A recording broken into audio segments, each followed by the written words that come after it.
What's up, everyone, and welcome back to the Relentless Project. Usually, it's just me and one guest across the table. But today, we're doing things a little differently. I'm bringing in a tag team. My guests today are Rogers and Dan Scoca, the hosts of the Dual Coast podcast. Together, they've built a platform designed to be a partner in your personal transformation, tackling the mental barriers and wellness hurdles that keep people stuck.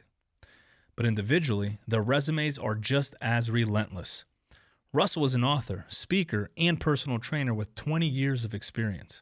He went from helping athletes build physical movement to building a movement of intentional living, founding next-gen visionaries and authoring 5 books to help families unplug and build generational leadership. Dan comes from the trenches of the medical field. He is a physician assistant specializing in orthopedic surgery, bringing a hard science perspective to health and wellness. He is also a board member of the New York-based nonprofit Slice of Charity. 2 different backgrounds, 2 different coasts, 1 relentless mission. Russell Rogers and Dan Scoca, welcome to the Relentless Project.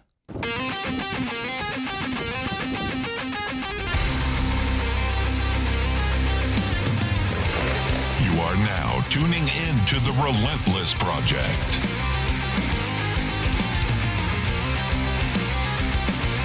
Real people, real stories, real life.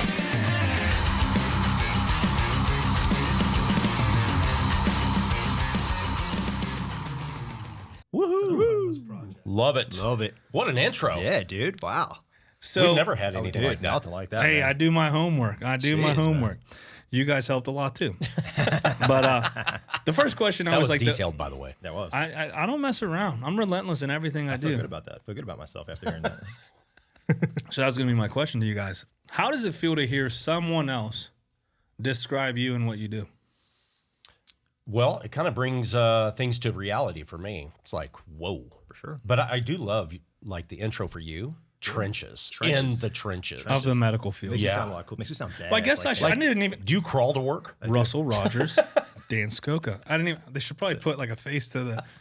And if you're listening, you have no idea. So you should go watch. You got to do it with that deep voice you said before. Russell Rogers, Dan Scoca. EA Sports. It's in the game. We're here in Troy Hill. That was actually pretty good. You sure you didn't do that? Was that you? EA He's been. Sports. You should have heard him on the way here, man. Was He was doing it practicing the whole time. was the whole way. Yeah, and then he crawled one of the blocks. Yep. Yeah, look at his knees. Backwards. Nah, it's backwards. I don't know if that was the crawl or trenches. the Airbnb. All right, why don't you calm it down? This is a family show. Little D. So first and foremost, I appreciate you guys. Yeah, Big D. Shout out Big D, Dan Sokowski. Shout out Big D. You missed it. You're missing a good one, but you have some event. Yeah, I guess, know. We're not there. in New Jersey. We're busy, my guy. I got the message though. That's an inside joke. Only us 3 now.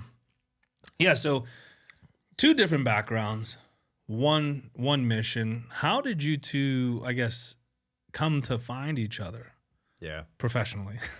I'll describe my experience. I wouldn't say So it's we were in New York, Yes. and we were going to an event. We didn't know each other at this time. I knew 2 people that were going to be at this event, which was with Coach Burt and Craig Siegel. So we got to this venue, and I could take up the elevator to, I think, the 3rd floor or something like that. Yeah. So doors open, and there's 2 gentlemen standing right in front of me, basically blocking the entrance into the room. This dude to my left, rip and then his the guy, Paul, and who's a large stature as well. And so there was only one thing to do, and that was to say hi, right? Because you can't get around. They're like bodyguards. Or push him out of the Yeah, way. push him out of the way. I could have given him a little forearm. Comes from the So trenches. He though. had no chance. He had no chance. I was like Moses in the Red Sea, just parting the ways. Exactly. So anyway, introduced myself, met these guys, talked for a little while, and then one of the people that I knew, Renee, she showed up and literally jumped in my arms, so we hugged and everything. And then later that night, 6 of us went to the hotel I was staying at, Hard Rock, and we ended up 6 of us hanging out that night for I don't know 3-4 hours, and just kind of getting to know each other. But even though we had somebody sitting between us at the table, we didn't really talk that much. And we didn't talk that much at the event earlier in the day either. Right. But we talked enough, and then we were at another event months later. Yes. And that's where we started to really get to know one another.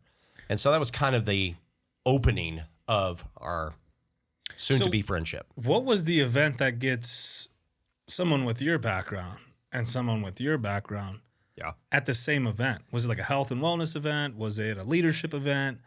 I would say closer to a leadership event than a health and wellness event. Yeah. We actually have a common friend, shout out Dylan Smith, who I met at another event, a mentoring event. And, you know, he was tight with Craig Siegel and all this stuff. And I kind of wanted to get into that personal development space.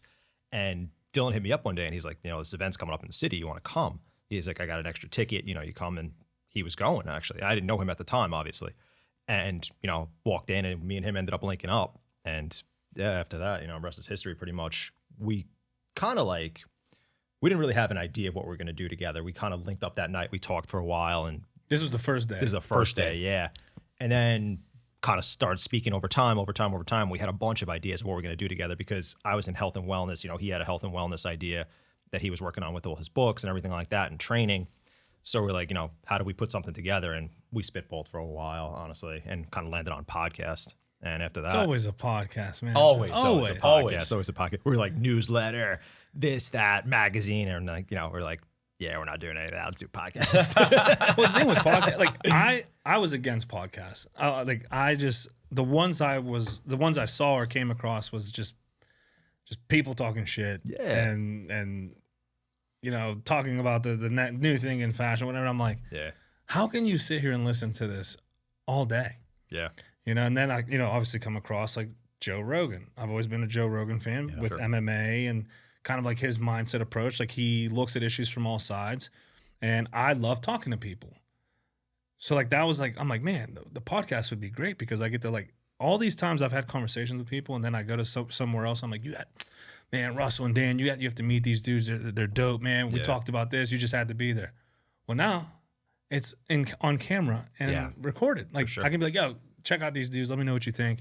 You know, and then that's how networking starts. But like recording these conversations that have benefited me, and then benefits you because we're sharing your story to a crowd that probably hasn't known you. Now they will. They're in Pittsburgh. Let's go. Let's go. Shout out Pittsburgh.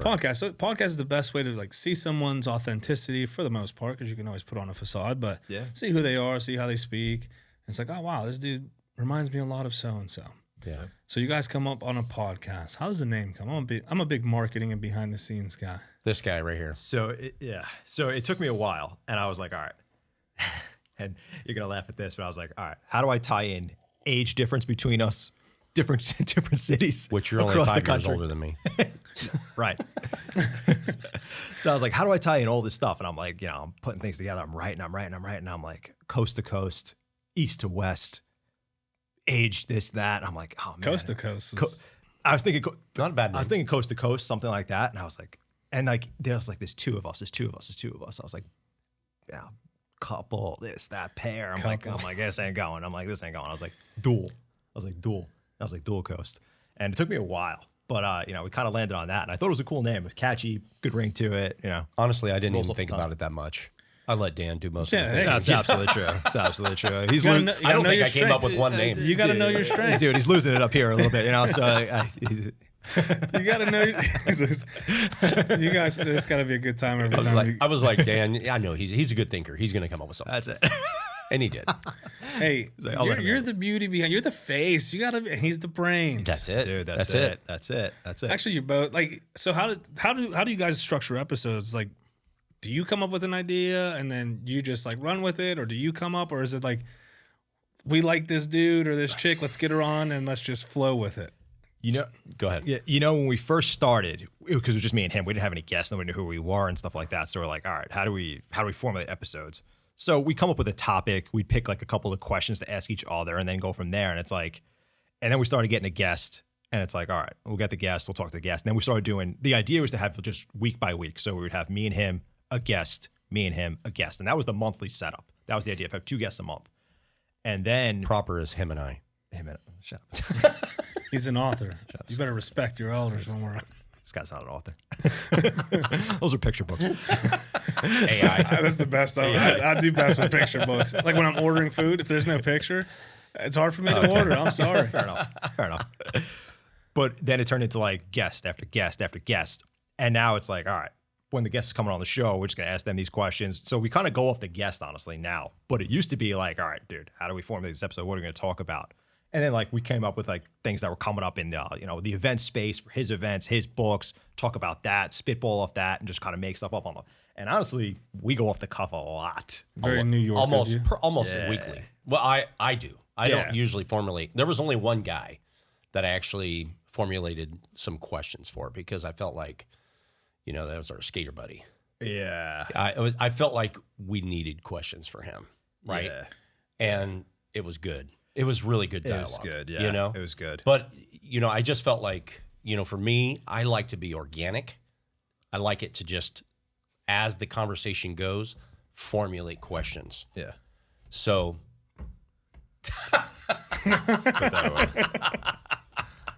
No, he just rolled his sleeves up. Yeah. I like organic. It's great. McDonald's, this is organic Burger King, all that good stuff. Yeah. But it just flows. It just really flows. And so the bummer part of it is I miss out on some of the conversation because I'm already starting to think about my next question based on what they said. So then I start processing that, and they may be talking, which is not justice to them. But I will miss some of it, so I got to go back and replay some of that, right? Yeah. I've had that happen. Then you're sitting there, and they're like, right? And you're like, yeah. What do you think, Dan? So on that note, and then you say something differently. Anyway. See, I can bounce it off him. I was going to say that. I know he's listening. That's a strength. Like you guys have two people where you can start thinking of the next, like where to take the conversation, and he's like in tune with the conversation. Then you kind of like, that's typically what we do. We go back and forth. Like he'll ask a question. The guest will respond. I'll either ask another question or just work off that statement that they said. Then he works back on it. We kind of go back and forth usually. It's a good flow. We knew like in our strengths, like when we were building the platform, like I told Dan right out of the get-go, I'm not the technological guy. It's like, so when it comes to like building everything behind it, that is not me. I'm a people person. Wouldn't have guessed that. You give me big tech vibes. Dude. So anyway, he does all the tech stuff, and I pretty much get most of the guests now. He does, yeah. And it's just really from just networking, people meeting people, that kind of thing. And so we found our strengths, and it just works. Yep. No, yeah, that's awesome. Like I was in contact with you before I even knew he was a thing. Yeah, I knew he was real. Yeah. Well, I think at that time I took credit for Dual Coast. The name is I made the name I up. have this podcast. No one else works with this. Me and him. You? No, but no, I like the vibe. I like you're obviously West Coast. I am. Like Cali. Yes. Big Cali vibes, man. The long hair, the nice tan. Surfer dude, look. Surfer, do you surf? Look. A little bit. So I play beach volleyball mainly. I tried surfing one time. I go out to Puerto Rico. It's like COVID lockdowns. Yeah. We land, we get pulled over. Why are you out? And we're like, trying to get to. I just landed in the airport, trying to get to the house, and he's like, you can't be out. I understand. I just landed. Like we're going right there, right? So we get there, and you have to check in through text wherever you're at, so you can't be out. Puerto Rico was wild during this time. My cousin's like, hey, you want to go surfing? I'm like, you not see these dudes are checking on me 24/7. They're like, that's just to say they're doing that. Like you can go. We're driving to the ocean. No one is out. So we park. We like park, and then we're like sneaking out, and this dude is like pulling out boards from like the woods. He's like, I'm like, what is going on? So they're like, have you ever gone surfing? I'm like, look at me. I'm not built for swimming. Right. No. I can go from point A to point B. You ever seen an anchor? Yeah, exactly. That's what I'm good for. Not a buoy. He gives me like a 30-minute lesson. Okay. On surfing. All right. I'm like, oh man. So he's like, I'll bring you out. And I'm like, what do you mean you'll bring me out? I'm like, the waves are good here. So we go in, and I'm holding the board, and he's swimming out, holding the board. I'm like, whoa. Hey, brother. We're like, we're going. He's like, no, we got to go more. We got to go. We're in the middle of the ocean. This dude's just floating. He's like, I'm going to push you. When I push you, do what I told you. Pop, stand. Yeah. I'm like, I'm going to die if I fall. So he pushes me. I'm on my hands and knees, and I'm like riding the wave on my hands and knees, and he's yelling, stand, stand, stand. I don't stand. I'm like, dude, no, there's no way. He's like, we're going to do it again. I'm pretty comfortable on my knees. Yeah, he's like, we're going to do it again. I'm like, dude, he's like, you're going to stand. I'm like, man, he swims me out further. My heart is, I have like a fear of deep oceans. That's about it. Yeah. Nothing in the ocean. Well, like everything in the ocean, I guess, because I can fight on land. I can't fight in water. That's my mentality. Fair point. Like 10% of the ocean has been discovered. Yeah. I don't want to know what the other 90% is. I know the 10% and it's scary. I don't want the 90%. Couldn't even handle the 10%. Yeah, like for real. No. So he pushes me and I'm like, I stand, and as soon as I stand, I just fall. And I just start swimming the shore. I'm going to die. And I feel this tug and I'm like, something's got me. So it's a surfboard. I don't know how I got there, but yeah. Shark. Yeah, shark. West Coast vibes. So it's cool. Like you have the West Coast, the East Coast, dual coast. Dual coast. I get it. It flows. It flows, man. How do you guys approach, like, because you have like the lens of like in the leadership, mentor, movement space, and you're like more in the medical field, so it's more analytical and like, I don't want to say that's not research based, but with medicine, everything has a study, everything has a paper attached to it for some reason. And when the movement space, it's more like trial and error and research of doing, right? Like we've tried it this many ways. This is what we've found. And with medicine, it's like we've researched the chemical compounds and what it does to your body. So there's two different lenses. Yep. How do you guys come together to approach health and wellness? Like, do you guys ever get into no, this is the way, and you're like, no, but this is the way? Or do you guys kind of agree on everything? I would say we mostly agree. Yeah. It just like, we just had Dr. Ramina on our podcast this week. And so, Dan comes across with all the medical questions, right? I'm not that dude. I know what I am, right? I'm more of the inspire motivator of movement, right? And this guy comes in with all of the details of health and wellness. So we get the medical side, we get the motivational side, and it works.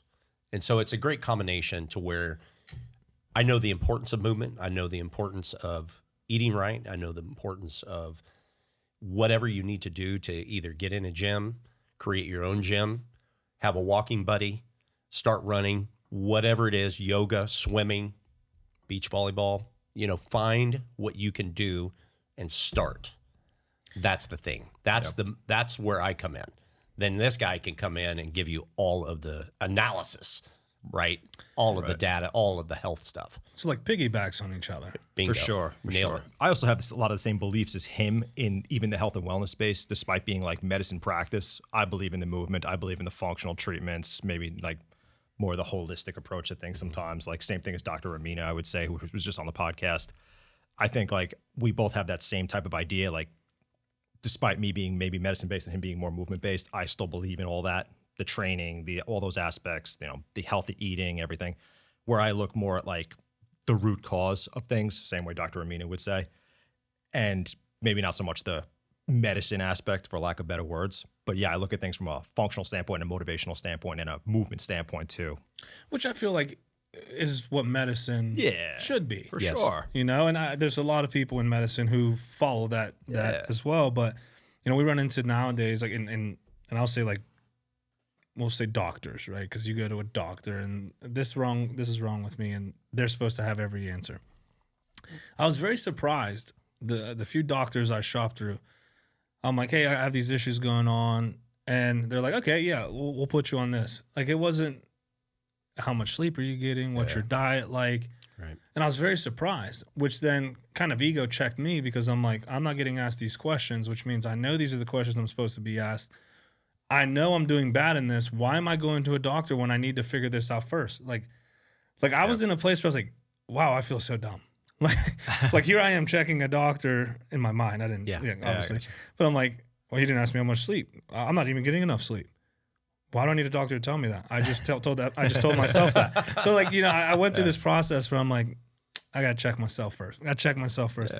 But one thing that surprised me was how much water, how much are you sleeping? What's your diet like? Are you eating a lot of sugar? The simple questions, whether you have an issue or not, these are things you should be thinking about if you're thinking health and wellness. Like, what's my sleep? Yes. Sure. How much water have you had today? I've had 0. I actually have 3 waters in there, one for each of us that I forgot to offer. I'm thirsty right now. I was gonna say, if you guys want water, I can. The only water I've had so far is in this latte. Can we pause the show? We can always pause. But do you want water? Actually? Oh, okay. I gotta ask. Simple questions that we in this space don't even ask people sometimes. We're like, I want to get healthy. And we're like, okay, go to the gym this many times. When first it's like, hey, how much water are you drinking? Like, are you going to be able to go to the gym and be healthy, or are you going to pass out as soon as you walk in? Right. So, yeah, I guess you guys have the same approach in that sense.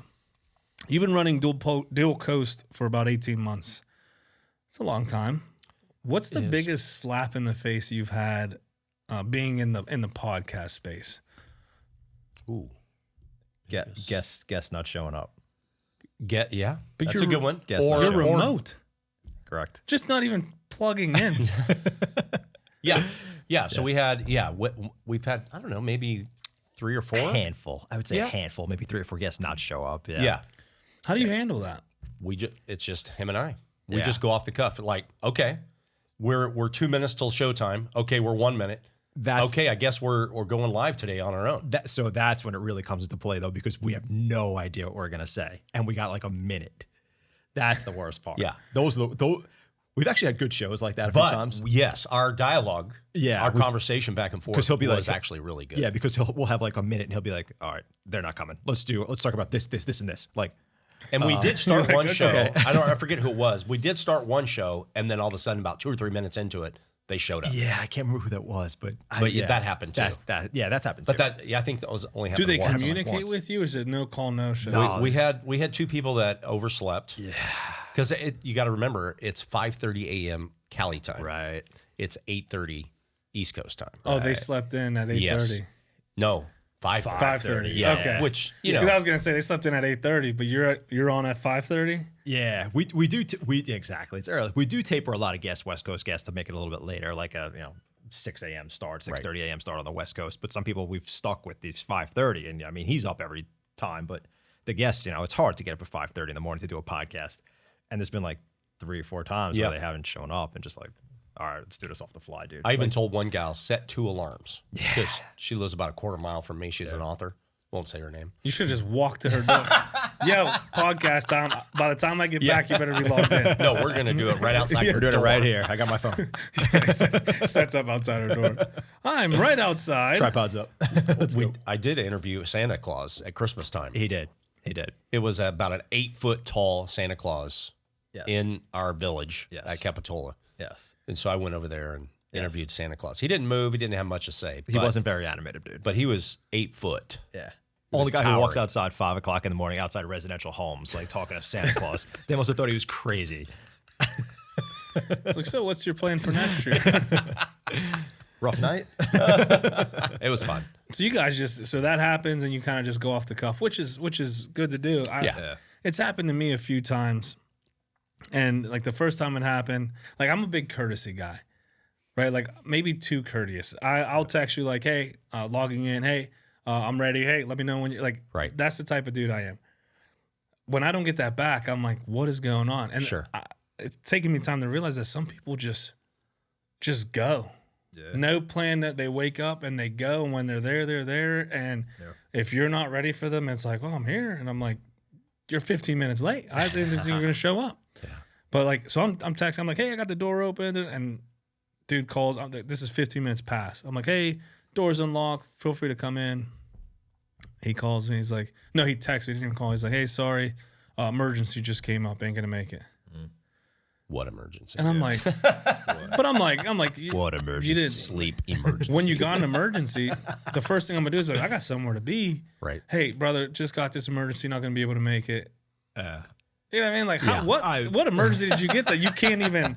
100%. Like, if I was gonna come in the studio, and I would 100% be like, hey, Shelly, listen, yeah, I can't make it. I can't make it, bro. I'm not gonna have you sitting here being like, all right, what are we doing? So I'm sitting there. So I clean everything up. I'm like, no episode. The second time it happened, I got petty. So I'm set up, and I was setting up in my real estate office at this time. I set everything up, and the guy was driving from far away. And I'm like, hey, brother. So the night before, he's like, yeah, I'll be there. It's going to be a 5-hour drive. So he's from here, but he was doing an event somewhere else, and he was on his way back. Right. He's like, yep, I'll be there. I'll be there a little early because I'm driving. And I kind of want to just hang out before. I don't want to just jump into a pod. I'm like, okay, cool. So in the morning, I text him like, hey, brother, just checking in. Still good for this time? No response. Hour passes. I set everything up. There's like 15 minutes left before we have to start.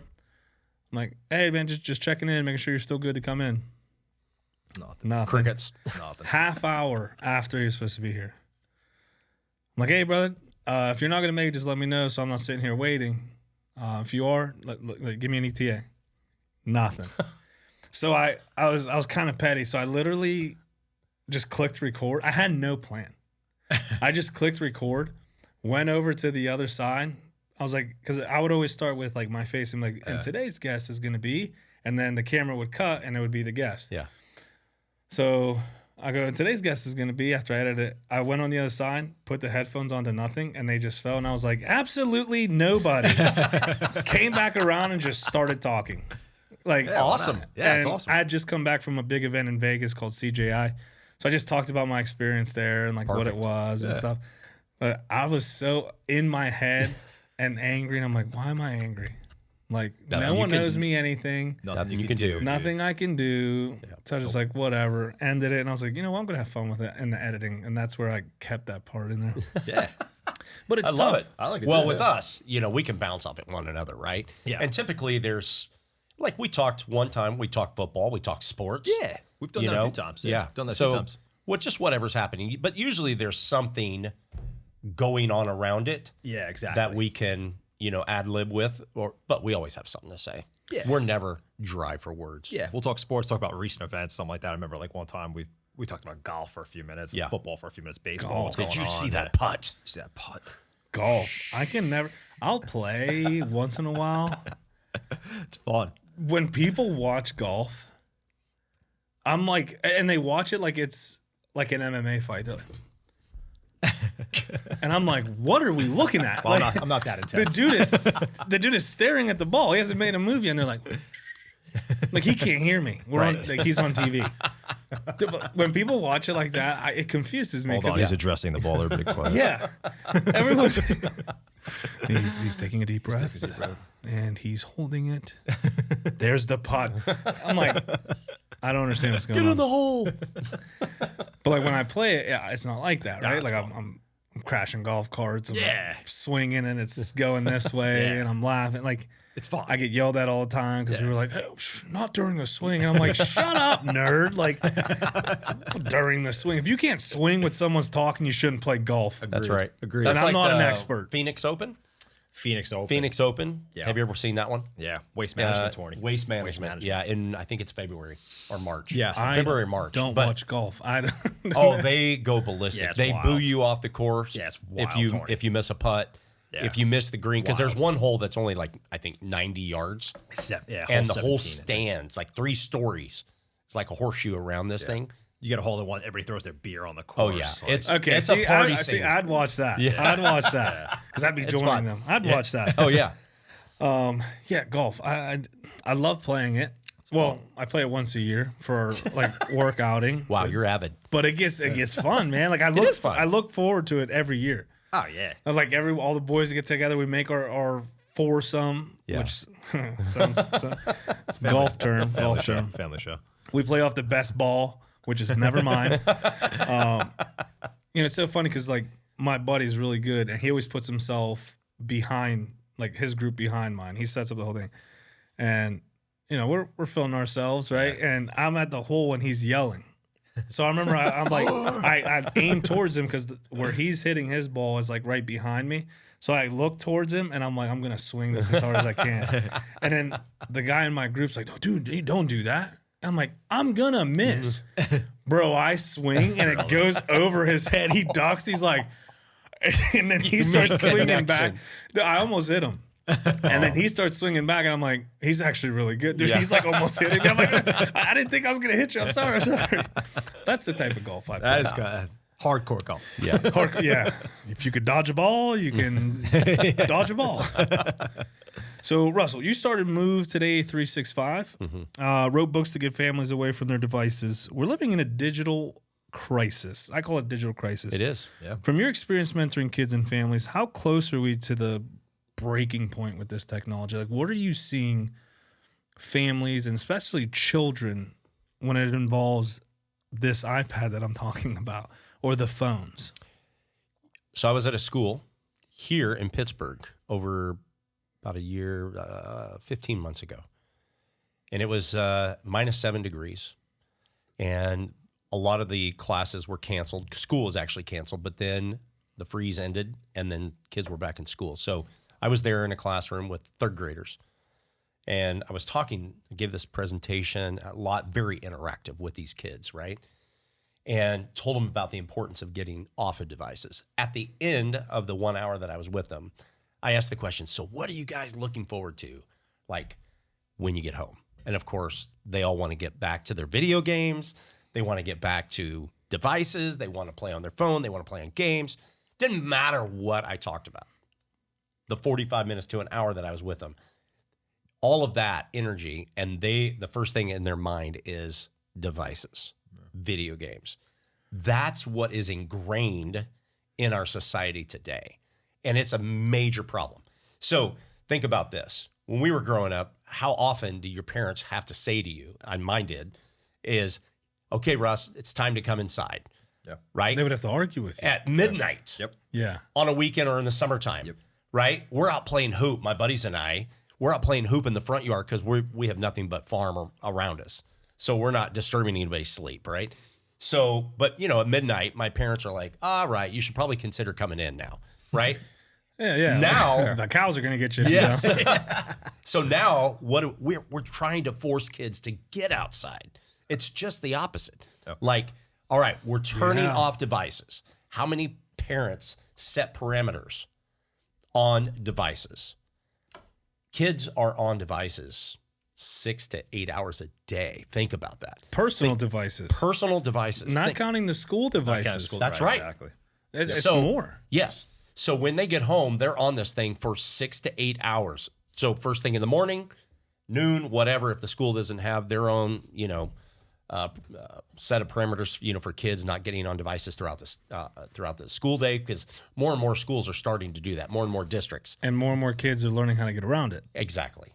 So my thing is with the books is like the first 5 years of a kid's life, set the tone early. Set the tone early for parents to just say, this is the way that we're going to raise our children. We're going to raise them to get outside. Parents themselves struggle with that same concept because sedentary lifestyles, relaxing on the couch, watching TV, playing their own video games, watching, just, hanging out, but not getting out and moving. So parents have got to set that's crazy. Got to set the tone, parents. Yeah. Got to set the tone. Or like you have something to do as a parent and the kids are, they're kids. They have built up energy and they're running around the house. And instead of being like, go outside, we say, here, sit down and to distract them. Yeah. And, I've been guilty of that. And when you think about it, like that is a bad tone. Yeah. That is a bad tone.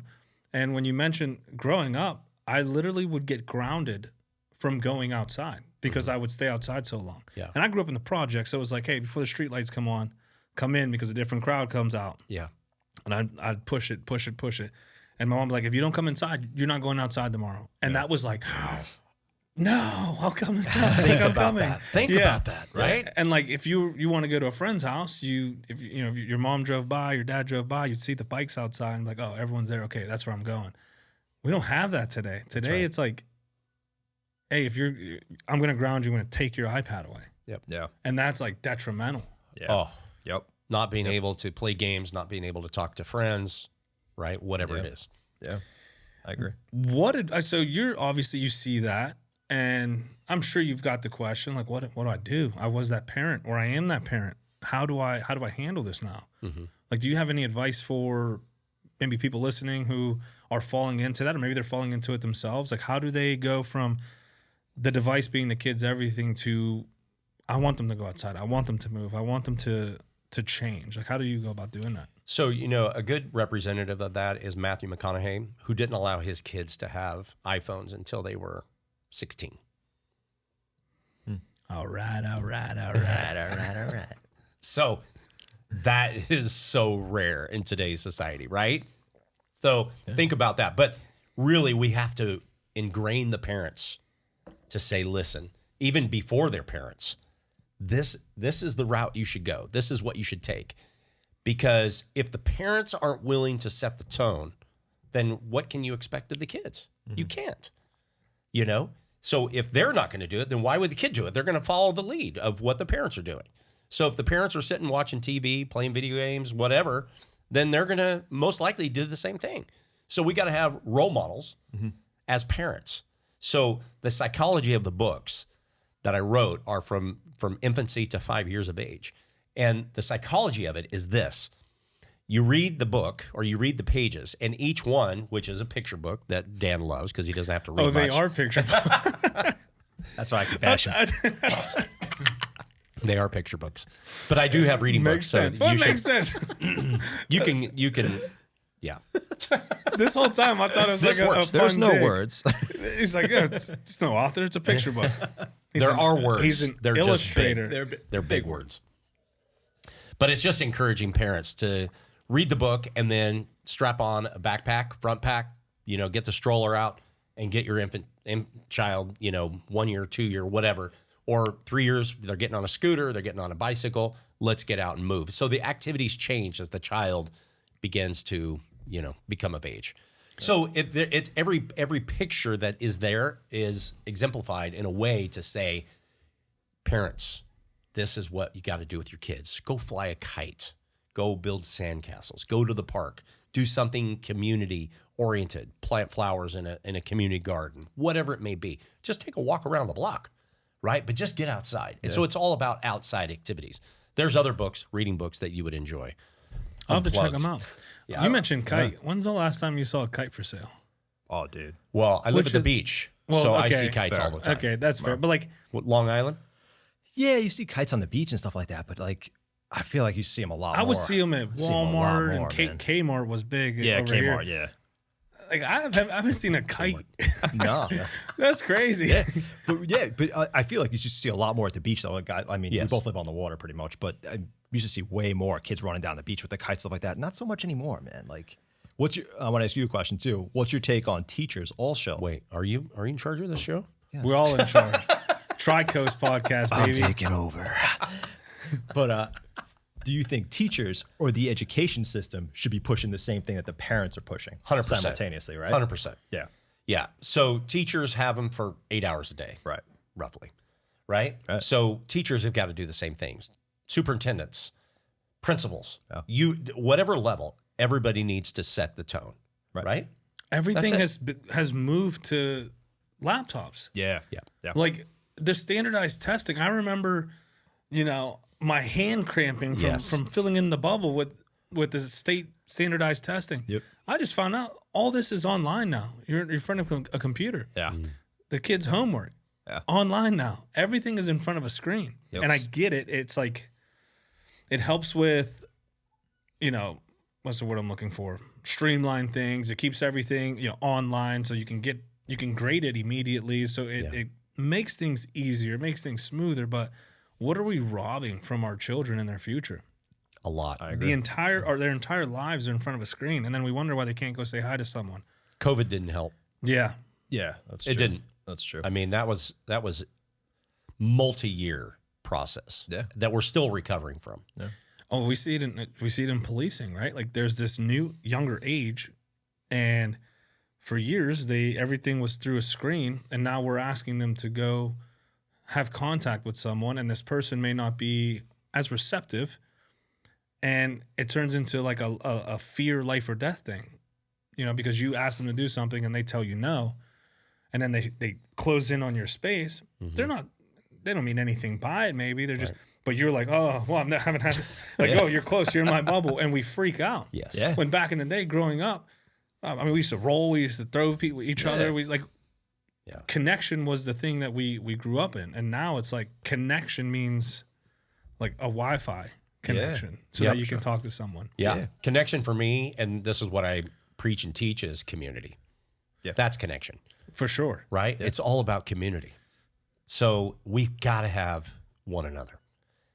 And if we're working out, if we're going out or we're afraid, we talk about, what other people think, FOPO, fear of people's opinions. Like we go to a gym, What are people thinking about me? We've talked about this many times on our show. For sure. What do people think about me? You know, I'm overweight. What is this person that's in shape going to think about me? Getting over that FOPO, going to the gym. Well, you don't have to go to the gym. You could just go for a walk, right? People say, oh, I don't want to get 10. I can't do 10 or 15,000 steps. You don't have to do 10 or 15,000 steps. Start with 500. Start with 1,000. But just do something active to get yourself going, right? Plus, you got to be outside and getting some sun. Yeah, starting is the best. I just had this conversation with my last guest, Tally. Like, just do. Like, stop overthinking. Just do, right? That's like, it. we will put ourselves in paralysis. Like, I want to get fit. Okay. And then we sit down, counterintuitive. We'll sit down and we'll go, what do I need to do to get fit? I need a fitness plan. I need this. I need this. I need that. Man, this sounds daunting. And then we'll never start because it's so overwhelming. Yeah, sure. It's like this guy goes to the gym 6 times a week for 2 hours a day. He does cardio in the morning and then comes back. This is a lot. And then it causes you to never start. Yep. When in reality, go take a walk around the block. That's it. Yeah, 100%. Simple. You started. 100%. You're one step closer to your goal. Yeah, Exactly. And then when you do that, you start building that consistency, that mindset. This guy taking my thoughts. But Let's get back to the trenches. I'm the mindset guy. He's the movement guy. Get out of here. But it's so true though, because you build that aspect. Now, like, you start the process. This is with anything too. This is with business. This is with speaking. This is with whatever. You take the first step, because procrastination leads to you not doing anything. You just think about it and think about it and think about it, and you never start. Sometimes you just got to take a leap. Just get out there, try whatever in business, take a shot. You fail. You got to try. Same thing with training, same thing with getting in shape, same thing with dieting, whatever it may be. Like, you take that first step and then you just work yourself in the process little by little by little.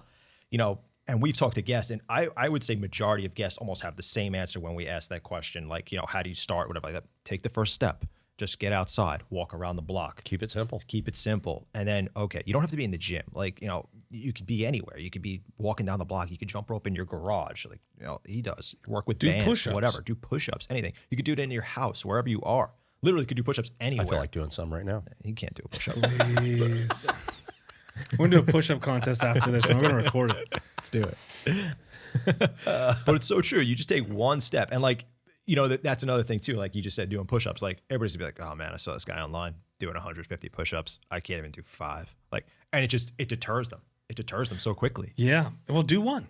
Exactly. Start with one. Yeah, like, that dude started with one, or that chick started with one. 100%. Can you do one? 100%. Yeah. Sometimes. I could do no-handed push-ups. No-handed. Yeah. You had to think about it. The brain had to think about it. No hands. It's like, no, third hand. Just use his face. My nose. Your mission evolved from getting people to move to building leaders who build the next generation. What is the difference between raising a good kid and a visionary leader? Right? Because just because someone's good doesn't mean they're right. That they're transcendent. They're doing this above and beyond thing. Like, what is what do you focus on when you're trying to build the next generation of leaders?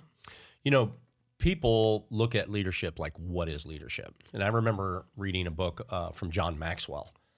And he goes, you know, if you want to be a leader, just remember there's a lot of responsibility. If you want to get to the top, you better know why you're there.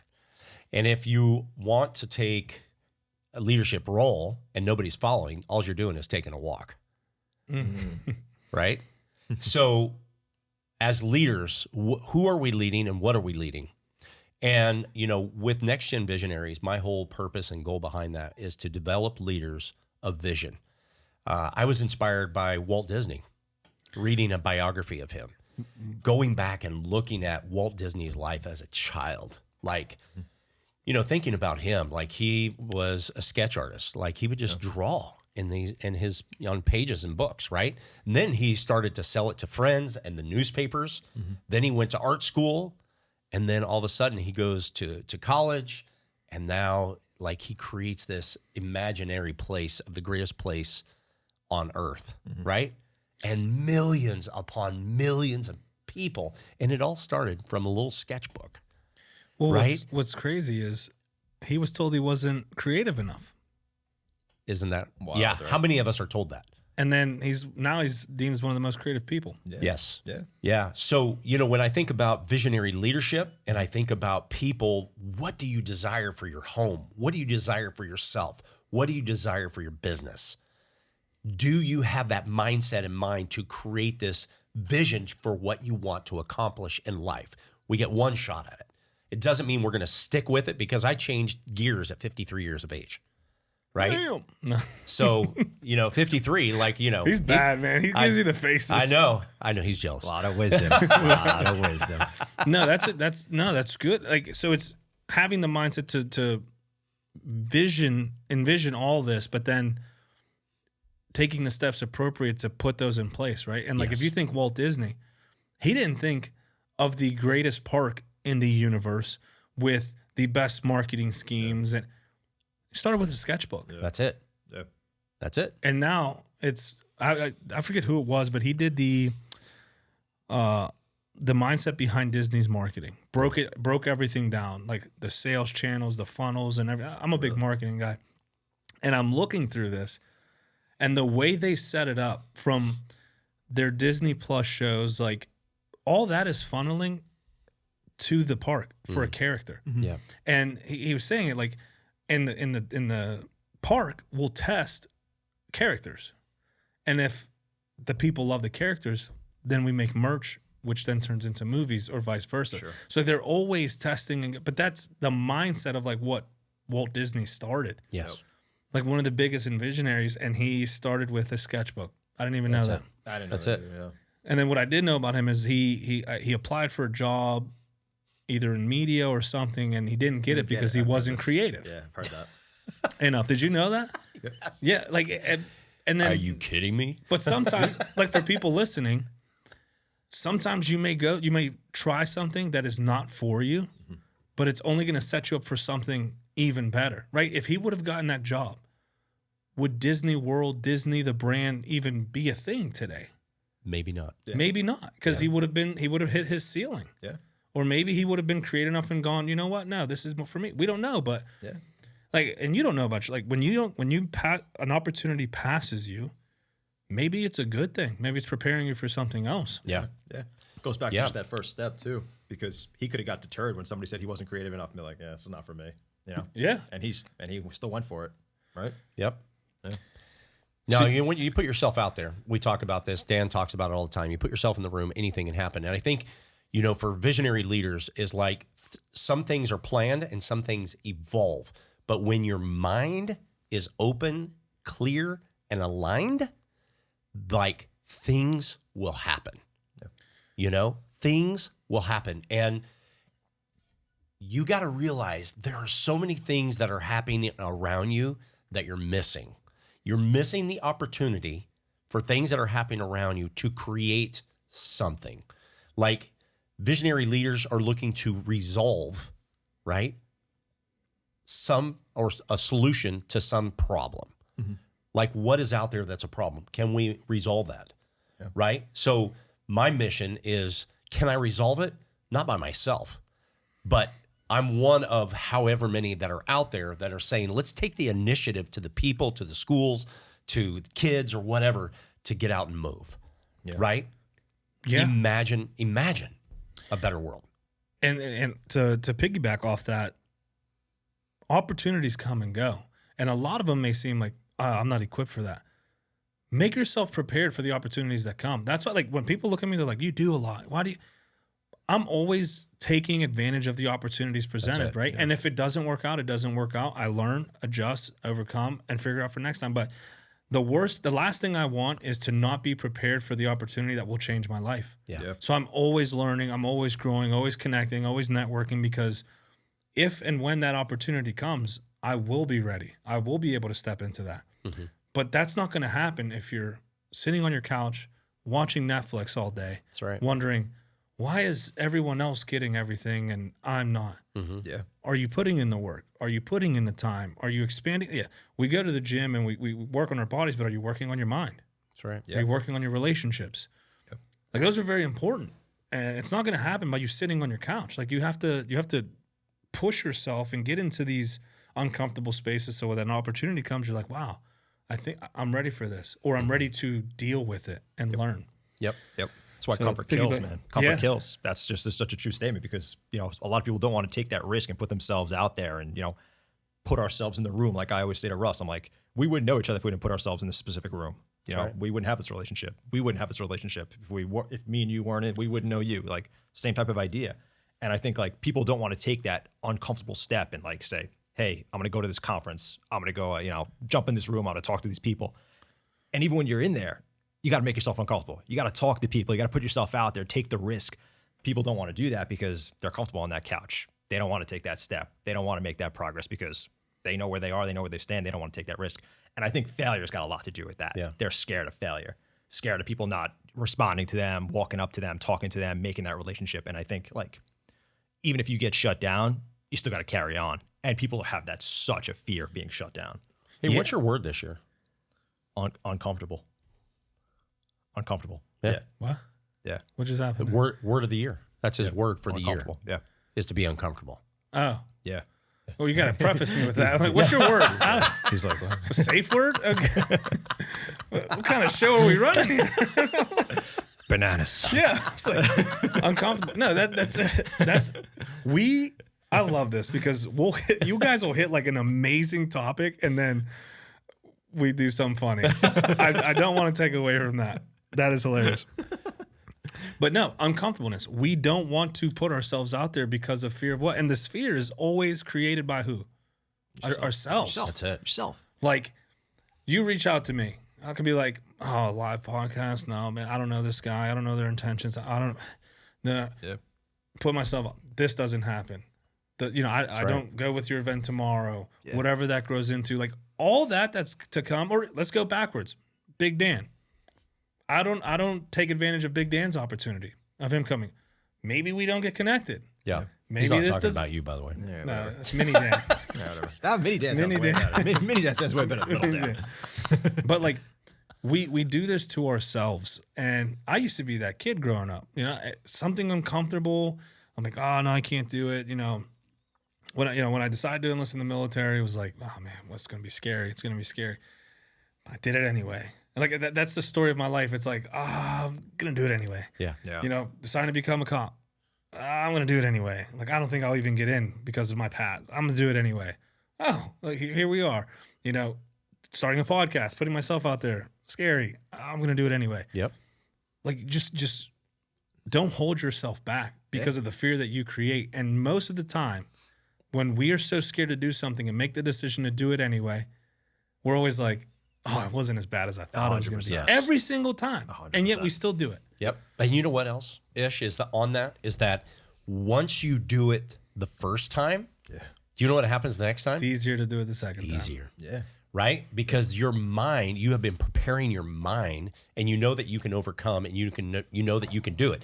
Does it mean that we're going to be successful? Not necessarily. Right. But it means that we have the ability within to say, yes, I can and do it. Right? Yeah. And so. Yeah. People have that fear of judgment. That's the biggest thing. They have that fear of judgment. Like, I don't want to post this on Instagram. Who cares? Yeah. Why? Alex Hormozy says it best. They're going to judge you anyway. Yeah. It doesn't matter. And it's just so true because you might as well take that shot and put yourself out there. If they judge you, who cares? It doesn't matter. Wise man once said, you miss 100% of the shots you don't take. That's right. Kobe Bryant. Hey. But to the guy who shoots 1,000 times and makes 200, that's 200 more points than the guy who's never taking a shot. That's right. 100%.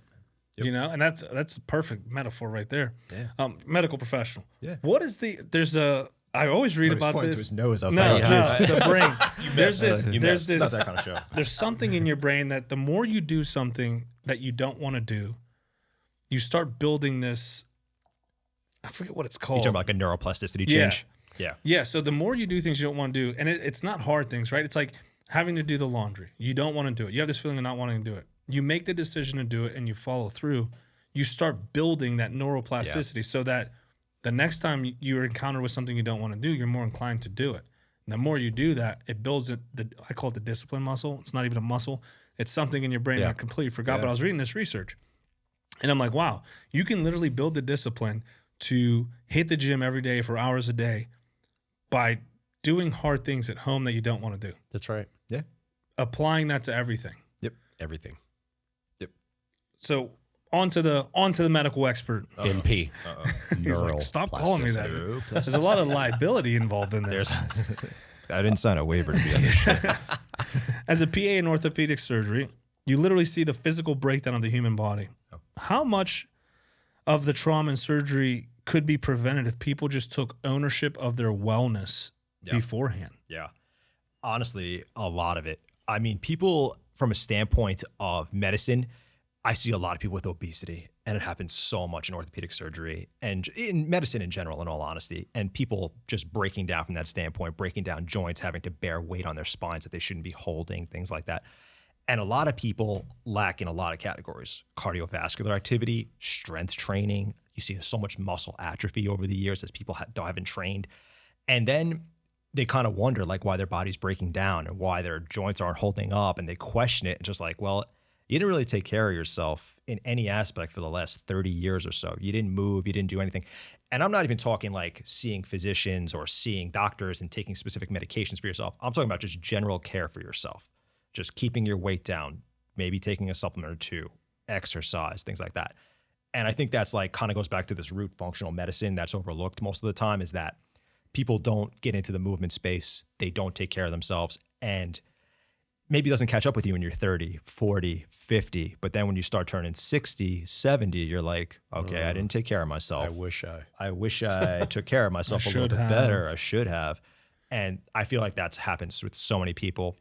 Orthopedic wise, definitely joints, specifically hips, knees, and spine. I see breakdown so much from just people being overweight, not caring for themselves, poor core strength, poor joint strength, tendon laxity, things like that. Did you say strength? Strength.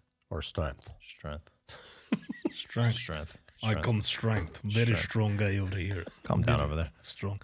He's from Long Island. Okay? Leave him alone. Leave him alone. It's pretty good. 3 years. That was pretty good. It's pretty good. 3 years relentless. Relentless. 3 years relentless. But it's just so true. It's like, you know, people don't care for themselves in any way. And like, you know, just from a movement standpoint, like you just got to keep your weight down, keep yourself a little bit in check. And you do a lot better from a medical standpoint, in my opinion. What are you seeing with inflammation? I've been reading a lot how inflammation is a huge cause of all the other issues we see. Yeah. You know, in joints and you know, sciatic specifically. Yeah. I have issues with that, but it all comes, and even my joints, right? Like I was doing a lot of research, and a lot of it boils down to inflammation. Yeah. And how the things we eat, the things we ingest, just you walk around inflamed all the time. We do. And a lot of it has to do with like processed foods and things like that. We have a common friend, and you know, he talks about a lot about histamine response in the body, being from foods you ingest, things you know, taken in daily life, and it deposits itself in the body and causes a lot of inflammatory response. And that could, you know, particularly in the joint spaces, things like that, particularly in the knees, the hips, the spine, like I said, most of the joint spaces that are load-bearing or weight-bearing areas. And I think the inflammatory response has a lot to do with just society in general, because people don't eat healthy, they don't take those supplements, they don't go see physicians, because realistically, when you're 25 and you feel good, you're not going to see anybody. You're not seeing a physician. You're not seeing anybody who's in functional medicine. You're working out, maybe you're trained, stuff like that. You're not really eating healthy. You're not doing those things. Well, your age is compensating. Your body's compensating for all the errors. 100%. Yeah. Exactly. And then when you turn 60, 70, you're like, oh crap. Like, you know, I let this whole thing go for 30 years. Your body's like, years. I did enough. That's too late. It's your turn. It's too late. Exactly. And now the reversal effect is almost impossible at that point, because you did this for so long, but you didn't realize it until it caught up with you. And I feel like that's a lot of medicine. People with overweight issues, and they're like, you know, I had a heart attack at 70, but like, you know, I was okay, but like you ate bad for 45 years and you didn't think about it, you know? And I think that happens a lot. And it catches up to people like that. What is your advice for someone listening who just heard what you said and they're like, man, I'm 30, I'm 40. I'm falling into what you're talking about. Yeah. Like, what can I do right now? Yeah. Easily digestible to kind of start the process, that first step. So I will go with more of a functional medicine standpoint here, and this will relate to a lot of this. I think movement is one of the number one things that's lacked in a lot of people. They stay in that sedentary lifestyle. They stay on the couch. They eat crappy. They eat processed foods. I would say cut the processed foods out. Try to cut down the sugars as much as possible. Get some movement in. And those are three things that'll help you in the long run, regardless of what's going on from a cardiovascular standpoint, an orthopedic standpoint, joint stability standpoint, strengthening standpoint. I think all of those are key factors in just building a foundation, for lack of better words, that you can carry into your elder years. Because I think most of those people lack those just core principles that can be built upon. And I would say, obviously, go see a physician, get your lab work checked and things of that nature. But simultaneously, if you're not going to do that, start with diet, a little bit of exercise, movement, things of that nature. And I think one thing that's overlooked, and I brought this up in our podcast the other day, is stress. Stress is something that is a key factor that is completely overlooked in medicine in terms of inflammation, cardiovascular issues, things of that nature. And I'm not going to say we have a great understanding of how stress affects the body, because I don't think we truly do. There are studies out there, but I don't think there's any real solidified factual information that's data-based with a 10-year record and things like that we could really look at about how stress affects the body. But, we had a guest on last week who talked, and I asked this question, and she's like, it affects the body tremendously. And we live in a hustle culture. Let's be real. We live in social media. We try to hustle as hard as we can because we see these people who are, $1 million homes and watches and things like that. How do I get that? How do I get that? I got to do this. I got to open this. I got to try this. And we don't really take a step back, and the people who are the higher achievers, maybe they're built differently. Maybe they're, who knows, what you see may not be real. And people have this constant stress factor that I think mentally weighs on them. And as the years pass, that stress catches up with you. And over time, that's going to weigh more than even maybe eating processed foods and things like that, because you are just constantly stressed and you're constantly in what's called a sympathetic state. And again, we talked about this the other day, is that your body is always in that fight or flight mode, and you are in that fight mode at all times. And now you never take that step back to just kind of reset and let yourself, rest a little bit. And you're constantly like on the go. And I think that stress over time catches up with you. I think stress great point. catches up with you immediately. Like, what is stress, right? Like, if I told you there's going to be a dude who comes in here and he's going to want to fight all three of us. Some people put Ish in front. Yeah. But Dan, you're closest to the door. But like stress, right? Stress is very on our own, right? Like I'd be like, okay, cool. Like I'll be here when he arrives. A 5-foot girl will be like, oh my goodness, like I'm gonna die. Right. Yeah. But like the guy hasn't walked in, no one's coming in, but this perception that we just both created, a stress for one person is going to be through the roof, and that comes with a physical response. Your heart races, you feel tight, you start to sweat, your pupils start to constrict, your body starts getting into this survival mode of, I'm going to have to fight or run. Yeah. So adrenaline starts pumping because your body's prepping for this situation that is not going to happen. Yeah. And for someone else, it's like, okay, cool. Same situation, two different people, two different responses. That's right. So how do we categorize what stress is? An external force, an internal force, an internal perception? Yeah. Like, how can medicine start to define stress when we don't even know what it is? It's true. And I think that a lot of times that's why there's such a mental health crisis right now too. And yeah. Not to say I'm a mental health expert by any means, but people live in a constant state of fear sometimes from things like that. And now that weighs on you from an anxiety standpoint, depression standpoint, neurotransmitter issues, because you have this constant mental thing, comorbidity going on or pathology going on that is constantly weighing on you. And that will eventually affect the other systems. It doesn't just affect your brain. That mental health will eventually affect your heart, things of that nature. And, I think that's why it's overlooked. And we've had this conversation a few times about the mental health crisis in, the world right now. And I think a lot of it has to do with that, is the stress factors of life, the hustle culture, people seeing what goes on social media, and they're constantly in that stress mode. And I'm guilty of it, right? Like I have a performance coach I work with, and a lot of the stress, it's self-induced, right? Yeah, sure. Mm-hmm. I create these timelines for myself. I have this vision, and then I start back planning. I'm like, these are the steps I have to take. And then I start to overwhelm myself, and then now I got to meet these timelines that I've created. And then I have to I'm doing all this, and then I sit back. I'm like, dude, I'm so stressed. I'm so overwhelmed. Yeah.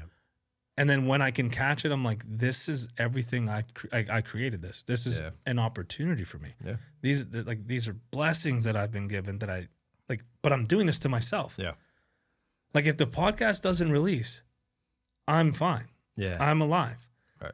No one's kicking at my door like, release that podcast. Like, why is this a stress? Or, creating a graphic, right? I don't have the right. If it doesn't get created, so what? Yeah. See, that has to do with your own mindset though. And like, that's all and we have a very similar mindset when that comes. It's like, all right, we got to get this done. We got to get this and this done. And it still causes stress. People say, oh, there's good stress and there's bad stress. Stress is stress. Stress is stress to me. Like, I understand you say it's good stress because you think it's a positive aspect coming out of it. I understand the thought process of that, but it's still stress on the body. It's the same reaction in the body. Exactly. You either use it as motivation or you don't. Exactly. But that doesn't mean it's good. Right. Like if someone gave me this metaphor, if you wanted to get healthy, if someone held a gun to your head, you wake up in the morning, they held a gun to your head and they said, you're going to go to the gym, you're going to drink 8 glasses of water today, and you're not eating any fast food today, or I'm going to kill you. What are you going to do? You're going to do it. You're going to do it. Do what you got to do. Yep. Right? Let's take the guy out. You wake up in the morning. Are you going to do that if you haven't done it? Probably not. No. Right? That is stress.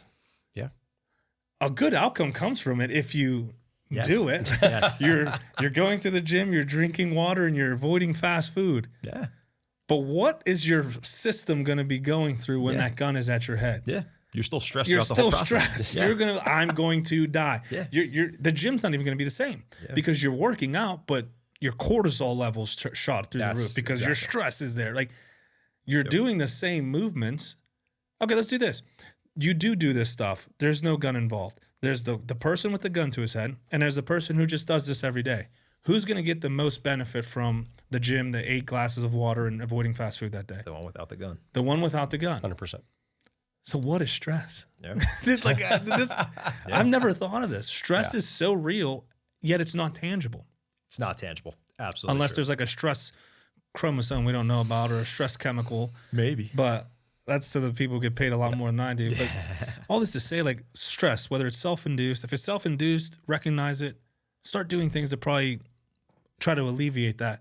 If it's externally induced, maybe we need to start changing our environment, our circumstances, or changing things in our life, changing things we can control to limit that external stress because stress kills. I mean, we've all heard it. Stress kills. It's true. That's right. We had that conversation this week, with the blue light. We've had it many times, but we talked about the blue light, go into your phone first thing, your iPad first thing when you wake up in the morning, getting the blue light. But it's like, what is that first hour of once your eyes open in the morning? What does that first hour look like? Exactly. Right? First thing you do. First thing you do. So if we change our mindset to reduce stress, what if we didn't look at the phone? What if we didn't look at our text messages, our emails, who we wanted to, reach out to, or who do we got to call right away? What if we started by, getting up, having a glass of water, maybe a little cup of coffee or something, and then get into your day by doing stretching or a little walk, just getting outdoors or getting on a treadmill or getting on a bike, doing something to start that first hour of your day. Oh, well, I don't have enough time. Okay, well, set the alarm 30 minutes earlier, 45 minutes earlier. Let's look at that first hour of our day. Then How I'll be can we tired. Go to sleep earlier. Did you see his face? Go to sleep earlier. Oh, no. But like these I mean, are you things, can't be tired when these you're are things we hear, right? We hear this, right? Yeah. And how about this? The hour you use before bed scrolling to TikTok, use that to sleep. Yeah. Yep. And then, so you actually get an extra half hour, right? Because now you're waking up an hour earlier, a half hour earlier, but you're going to bed an hour sooner. 100%. Yeah. 100%. It's math. The other thing go. is people overlook is what you're looking at on TikTok and what you're looking at on X and Instagram and like that. A lot of people look at things that cause them high stress because they see what's going on in the world, whatever it may be, and now you're going to sleep. Like, it is the worst thing for you. The blue light, first of all, and then secondly, the mental state that you try to go to sleep in now. Now you're in that sympathetic state. You're trying to go to sleep. It's one of the worst things you could possibly do. And I know you're guilty of it by the look on your face. Well, I was just going to say, last night I watched a video of some dude robbing a store and then the clerk shooting both of them. And I remember going like, oh, dude, he got his get back. And I literally put the phone down and went to sleep. Yeah. And like, to me, it's whatever. It doesn't affect me. Yeah. But like, look, we're watching people get KIL'd on social media daily now. Yeah. Yeah. That wasn't a thing back then. no, Like now, not that long we're ago. seeing this. Yep. you may not think it affects you, but simultaneously when you're laying there, it's still processing. Yes. It's still processing. People don't think that's like, it didn't really affect me. They see these people like, whatever it may be, jumping off something, getting hurt, falling, skydiving, whatever it may be. And like, they're like, whatever. But when you still go to sleep, that's still processing in the brain. We use what percentage of our brains they say? 30%? Yeah. So the most genius person we know has access to about 30% of their brain. Yeah. Which means 70% of our brain is happening unconsciously or subconsciously. Right. So our brains are processing all of this. Right. And we're on social media, whether we're watching like I call it ASMR, but I guess it's ASMR. ASMR, like, right? We're spending ASMR. hours watching people eat food with mouth noises, something that a couple years ago used to get people smacked, right? Like, close your mouth. Now we're making intentional videos of this. So true. Right? Like, it just blows my mind what we... Like, we're ingesting this stuff, and then and I was guilty, especially like COVID was a bad time. I remember I sat down to watch TV, got on my phone. TikTok was huge then, and it was bright outside. And by the time I looked up, it was dark. And I remember going, I just lost 3 hours. Yeah. And now I created this stress of, I have to clean the house. I have these things to do. I have to do this. I have to do this. I have no time. I just wasted 3 hours doom scrolling. Yeah. Yeah. But we're guilty of this now. But we don't think of that. I've changed a lot. We don't think of that though. We don't think of those 3 hours what we wasted, and how it impacted the rest of our day or the rest of our evening. Right.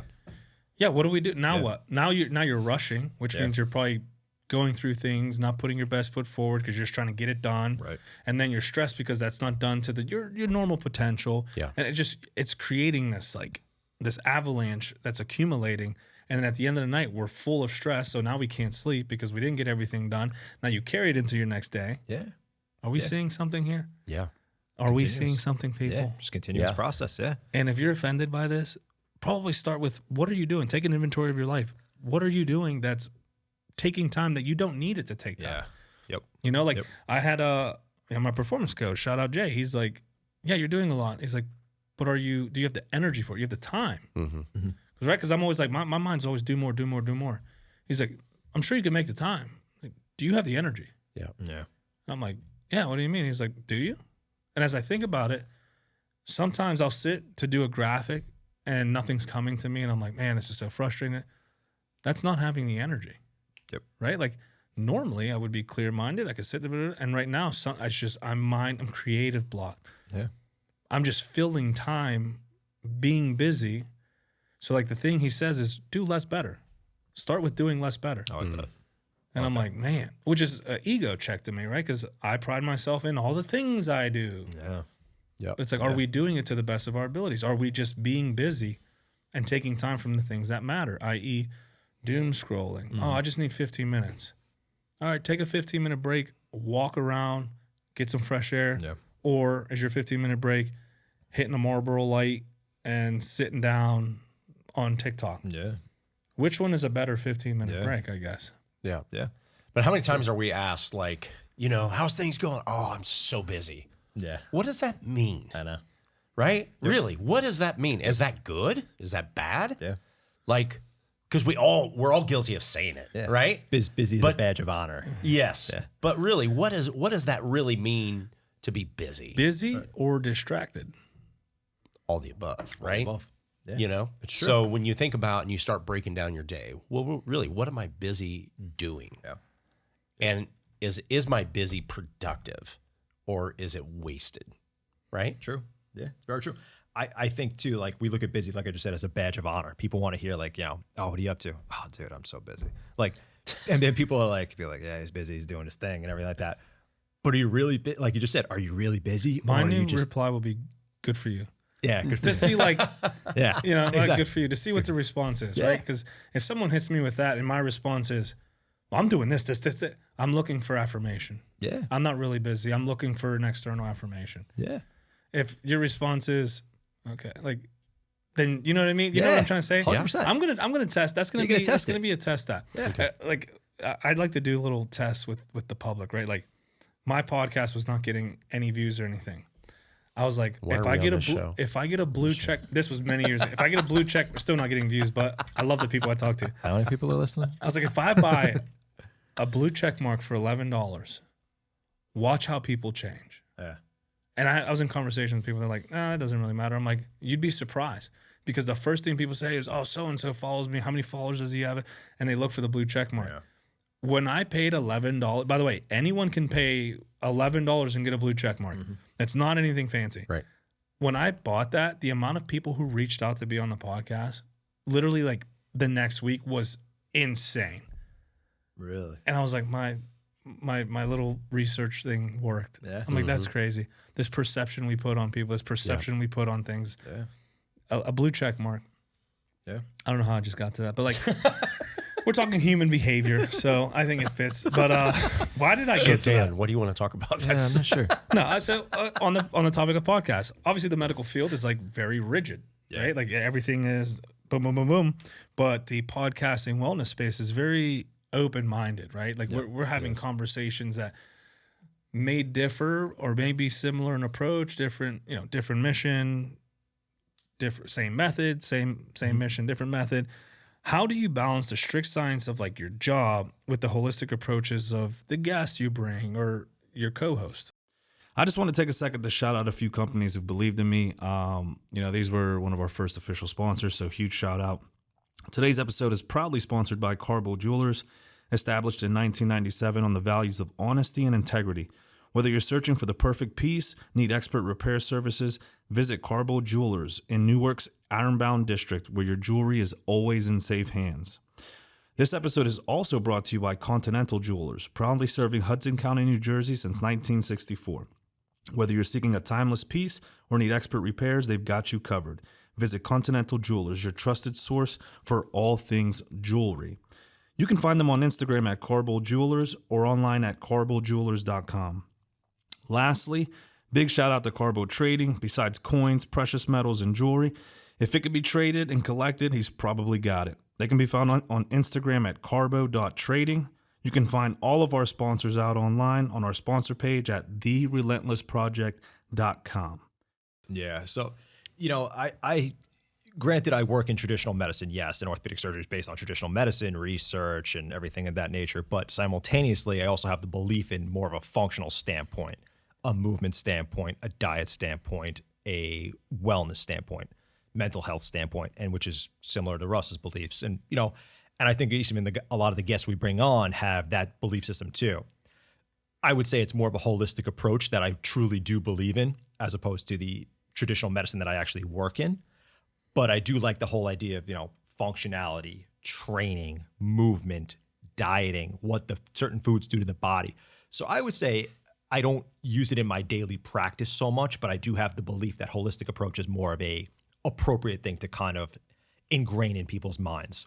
A movement approach, a diet approach, things of that nature. Yeah. And then traditional kind of falls where that may... Yeah, traditional kind of falls where that... There's crossover, yes, in certain fields, specifically like orthopedics is one which obviously I work in because that's a big movement standpoint. That's the reason I love orthopedics, is because it's all based on movement, joints, and muscles and everything like that. And those are the things I love. I went to school for kinesiology originally, so that was my thing. I wanted to do physical therapy and movement, and I became a PA because I got to do a little bit more of the medicine approach as opposed to the physical therapy approach. But simultaneously, I still have that belief in that functional method of what are people eating. What's their training routine look like? How much are they getting out? How much stress is in their life? I don't get to carry it so much into daily practice, and I'll be honest about that. But at the same time, I do have the belief that it belongs there. Okay, that's fair. Yeah, I wanted to pick your brain on that because, online anyway. Yeah, it's a this or that. Yeah, right. Like it's never your approach of hey, they can coincide. There's a space for both of them. Yeah, like for some reason it's. Yeah. No, you need this, or it's holistic only, right? Yeah. Like holistic will tell you no medicine ever. Yeah, that's like that big. Which just blows my mind. It's true because there's such a diverge between Eastern medicine and Western medicine. Yes. Western medicine is all you're going to take this medication, you're going to do this, you're going to do this, you're going to do that. Okay, Eastern medicine's like, all right, we're going to try this. We'll introduce this into the system first, and this and that. And it's more of a thought out process, in my opinion, Eastern medicine, because they've been somebody will quote me on this and somebody will correct me if I'm wrong, but it's been thousands of years that Eastern medicine has been in practice for these same type of methods. Maybe they have evolved over time, but Western medicine, these medications have only been on the market for 50, 60 years, tops. Research skipped. Exactly. And I look at things like, I'm a huge proponent of acupuncture. I'm a big proponent of acupuncture. I truly think it works. I've gone for it many times in my life. Chiropractic work. I'm a big believer in all those things. Those are not really preached in traditional Western medicine. Not many doctors are going to be like, you're going to go for this, you're going to take this medication, you're going to go see an acupuncturist. That doesn't happen. It's actually like almost faux It's a pas, taboo. right? Yeah, it's a taboo. Yeah. It's a taboo thing. It's a taboo thing. Eastern medicine versus Western medicine, big time in my opinion. And I know it depends on the field that you work in, because no vascular surgeon is going to be like, yeah, you need acupuncture. It's not going to happen. But at the same time, you don't know that. Because the Eastern focus may say like, hey, this guy could use acupuncture. This girl could use acupuncture.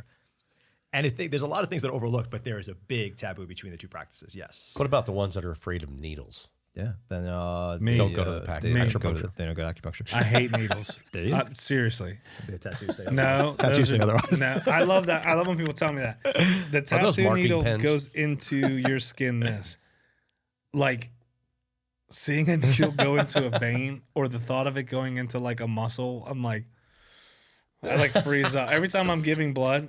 This guy's like 6 feet wide, covered in tattoos. Dude, Like, oh, dude. Every terrified. time I needles. Terrified. You should be in the room when I'm giving blood.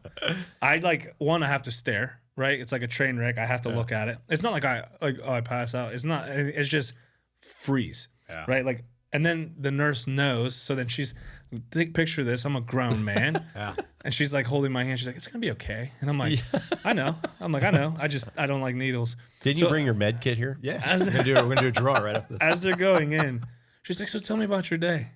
I'm just like, "Please don't. I can't answer questions. Right? I just freeze." It's so weird. Tattoos are different. I mean, I hate them. They hurt, but I'm sure. it's just like whatever. Like it feels like getting like a burn.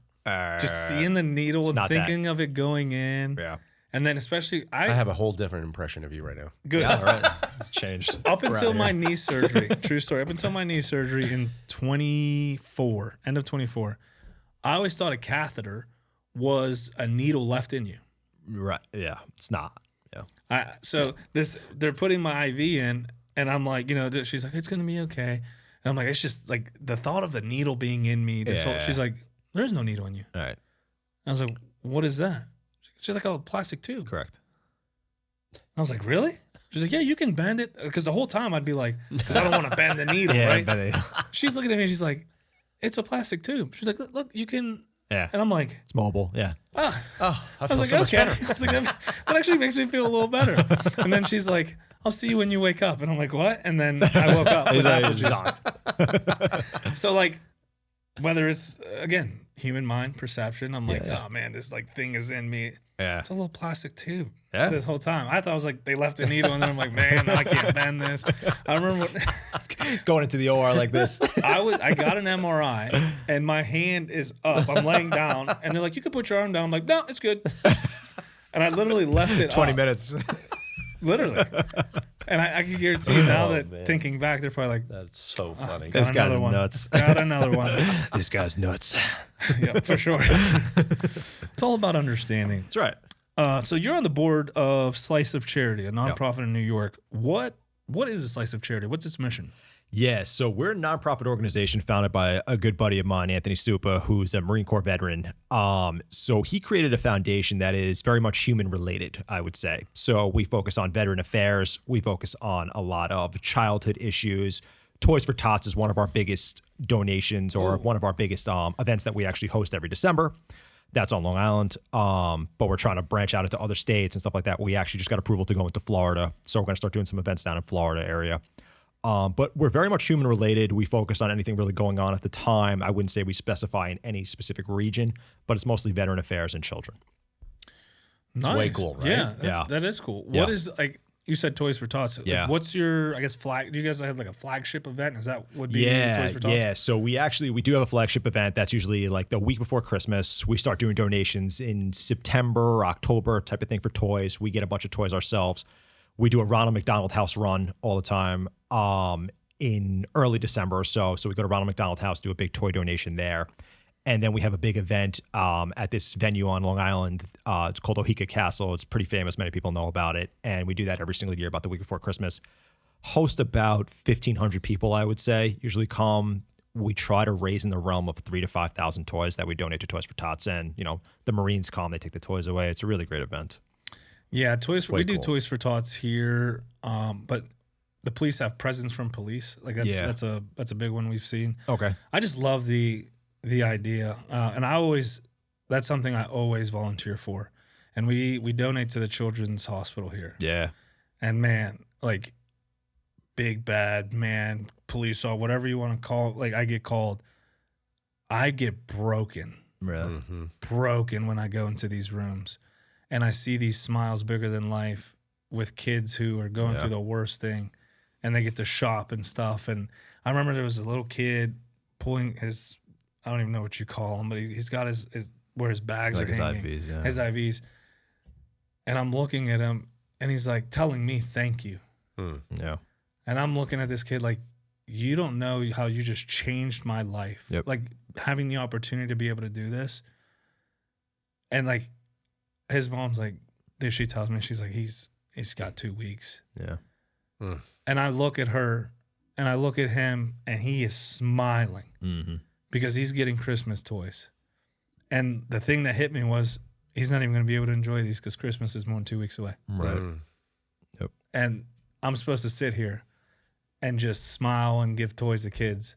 I know. But it's like a double-edged sword because I'm like, wow. Like, he's the happiest kid for these 2 weeks. Yeah. And I hope a lot longer than 2 weeks. I don't know. We go there and then we leave. They don't give us updates. But, like, being able to do this and have this opportunity and change the lives of kids, even if it's for 2 weeks, I'm like, wow. 100%. And I'm thinking of these parents who, like, you have to take your kid through the process. Yeah. But like you have bigger things to worry about than him having toys. Yep. You know what I mean? Yep.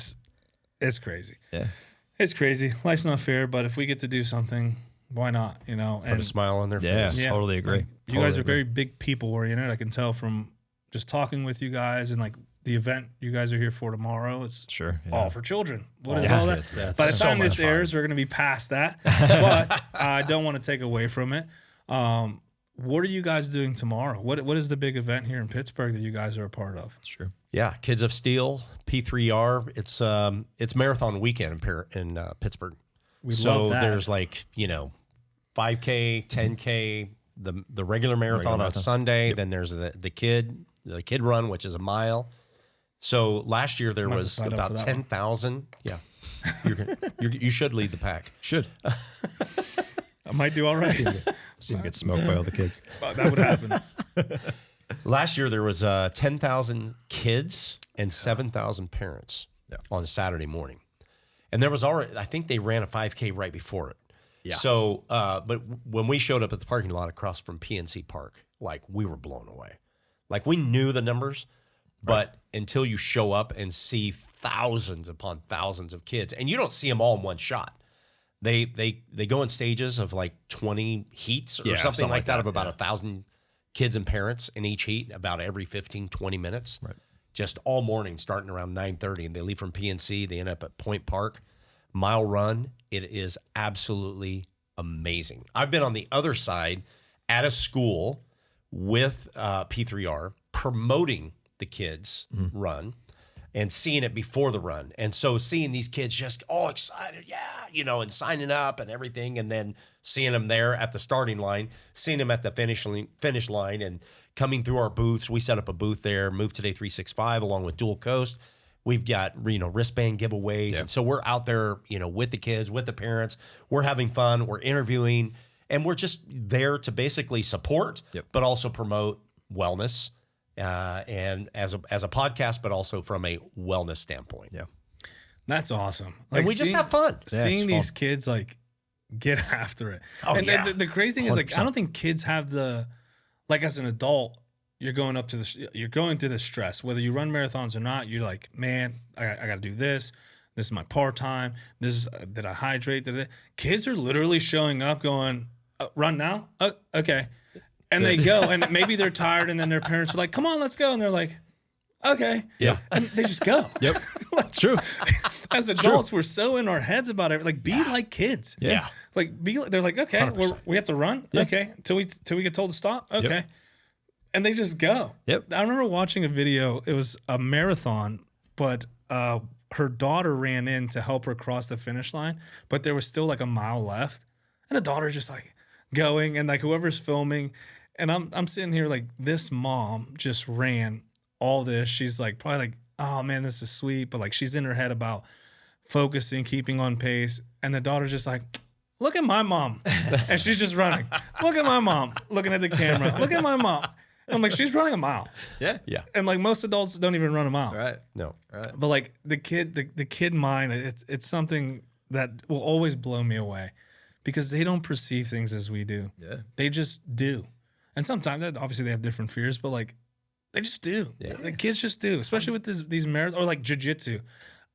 We have an event, seminar stack every year. One of our things is like the kids tournaments. I don't watch the adult, and we'll have like big names coming, right? Like everyone's like, oh, they're competing. Da, da, da. I'm at the kids tournament, and I'm just watching these kids in awe because you'll see the little 8-year-old girl against the 8-year-old boy, and she slams him, and the boy's crying, and she's like, oh, what'd I do? And I'm like, how do you, like, as a kid, how do you know how to do all this? They just, they watch, do. and they do. They do. Yeah. Yeah. You know, and then you see and usually I think the parents live through these kids more. Yeah. Like, you know, I'm guilty of that. Like my 10-year-old, like she'll be at the gym in jiu-jitsu and I'm watching her and I'm like, how? Where did she, like, how is this happening? And I'll ask her, I'm like, where did you learn? She's like, I just watched you do it.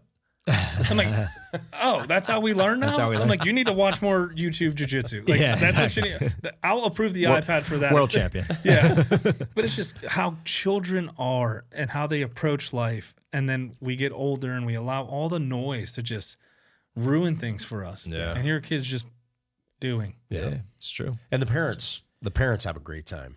Well, what's funny is I was going to say is that it's amazing how many parents we saw actually last year bring their children to this type of event because there's 10,000, we always say 10,000 kids, 10,000 kids. That's 10,000 parents that said, I want my kid participating in a marathon, a 1 mile run. And that's not a common thing because it's a Saturday morning and most parents would be like, here's the iPad, you know, I'll jump on the couch, we'll put some cartoons on type of thing, I'll make breakfast. Not we're getting out there, getting after it at 9 a.m. outside PNC Park for a downtown. mile. Yeah. Downtown. That's how we say it. With mobs of Downtown. people. Yeah. Yeah. That's, You know? Yeah. dude, that's fun. going to be fun. That's going to be fun. Yeah. So we're happy you're coming and joining us. Yeah, dude. How does this apply to, glad to be there. Appreciate the invite. How does this apply with what you guys are doing, right? Because you're not from Pittsburgh. Yeah. How did you guys find this, hear about it, and then how is this plugging into your mission with Move Today and Dual Coast? Yeah. So I was invited by a gentleman I met in San Diego, and he is a coordinator of working with like NBC, ABC, you know, local media, you know, that kind of thing. And so when I got connected with him, he's like, hey, I've got some connections in Pittsburgh. Never been to Pittsburgh in my life in the first 56 years of my life. And so all of a sudden I'm showing up to go to, you know, a radio and TV interview, right? And I show up and then he lines up some schools. And then from there, I made connections. And so I started looking at, once I got this trip going, I started looking in the area of like wellness, health. And then I found this P3R. So I just hit them up out of the blue. So when I came on the trip, I'd set up an appointment with them. So their office is not very far from here. It's right on the other side of Heinz 57. Yep. So I met with them, was with them for about an hour. And then all of a sudden they're like, yeah, we have this thing, you know, we do this marathon and, you know, it's this whole organization, it's marathon weekend. So I started looking into it. And I'm like, I'd love to be a part of that. So talked to Dan. I said, dude, let's go and be a part of this. Let's get a booth and let's set up shop. This is right down my alley as far as like my books. This is right down your alley or our alley with Dual Coast. Yeah. We're talking about wellness. Yeah. So I had gone to Pittsburgh maybe 2 or 3 times before he and I went, but all of a sudden we start these friendships and relationships establishing in Pittsburgh. And it's just, like I said, I've been here like 4 or 5 times now in the last couple of years. And it's been just from that little open door, meeting somebody. That's awesome. This whole weekend kind of fits the wellness space. So between Move Today 365 and Dual Coast, it kind of fits the mold like really well. you know, you get all the parents involved, the kids involved, the movement space, the exercise thing. Like it all kind of just meshes well together, and it's a lot of fun. And that's what I talk about, like taking advantage of these opportunities that present themselves because you've done the work before that opportunity came. Yeah. Right? Like this dude didn't just come to you and you're like, man, now what am I going to do? It's like, oh, this literally aligns with everything I'm doing, everything we're doing. Perfect. Yeah. Like we'll be there. Minimal time, minimal cost, you know. And the thing about it is like, you know, Big Dan, introduced us to you, right? We get connected. And then, you know, through those relationships, like, you know, last year started this thing that's called Impact Santa Cruz. And so we did one event last year. This year we're doing 4 events. So we just did Portland a couple weeks ago. We got Santa Cruz coming up in 2 weeks, which is where I live. Then we've got Minneapolis in September. We've got Impact Pittsburgh in October. So it's like all of these things are evolving because of the networking and putting yourself in the room and meeting people like yourself to be a part of an event to speak about health and wellness in the greater Pittsburgh area. I mean, come on. Couldn't write this any better. Couldn't write any better, man. Well, if your books had words, you could write it better. No, that's awesome. I'm excited to see. He can bring someone to draw pictures. No, but I think that's awesome. I'm very excited for what you guys are planning and Impact Pittsburgh. I'm excited to see what it turns into. You guys do a lot of things. You interview entrepreneurs, coaches, wellness pros. When you strip away all the BS, what is the single most common mental barrier you see holding either your guests or your listeners back? Fear. That F word again. Fear. Yeah. Right? Because fear could stop you from doing all the things you just mentioned. Yeah. Fear. I would say judgment and fear. And I think a lot of our guests, I would say it. And I think a lot of our guests have had that in the past. They've had that fear and they've overcome that fear and they excelled greatly, some of them. But I think they all still had that fear and they all still had that judgment and they all still felt it at some point as they were in that progression. And I think that was one thing that just didn't stop them. But I think if you took everything away, listener-wise, and you put them back in their roots, they all had that fear. And I still feel like we still have fear. Yeah. Right? What differentiates someone who's successful and someone who's not successful yet, we'll say that, is what we do with the fear, right? Like fear is just nothing more than an indicator. Yeah. Like, hey, pay attention to this, right? Like you see a big bear. Fear is telling you this thing may hurt you. Are you going to interact with that bear if you just encounter it? Probably not, because fear is going to tell you no. He said, sure. Now, if your children are being mauled by this bear, are you even going to think about interacting with it? Or are you just going to just do it? Same fear, different motivation. Yep. Just do. Right. So in a less extreme case, like that presentation you have, that business idea you have, that podcast idea, whatever it may be, fear is telling you, hey, this may be worth it. Might require some risk, but what motivation do you have to continue forward? If you have no motivation, you better find one, or it may not come out well. Yeah. Right? Like if you're motivated by your children dying by this bear, you'd be surprised what your body can do. That's right. Yeah. If you're just there and you decide to pick a fight with a bear and you don't have any motivation, you're probably going to lose that encounter. Yeah. Yeah. Apply it to real life. Find that why. Use that as motivation to get through the fear. If you don't have the why, is it going to be worth it? Yeah. If you do succeed? Right. Right? You just sit there and be like, okay, I have this, now what? Yep. You know what I mean? Like, how does that apply with what you guys are doing? Because you're not just sitting here on a podcast talking Vogue and outfits for whatever the next show is in Hollywood. You guys are talking on the way over here. We did. What are you wearing in our personal lives? So, like, what's your why for Dual Coast? What's your why for Slice, the nonprofit? Yep. What's your why for Move Today? Like, what are you guys' why?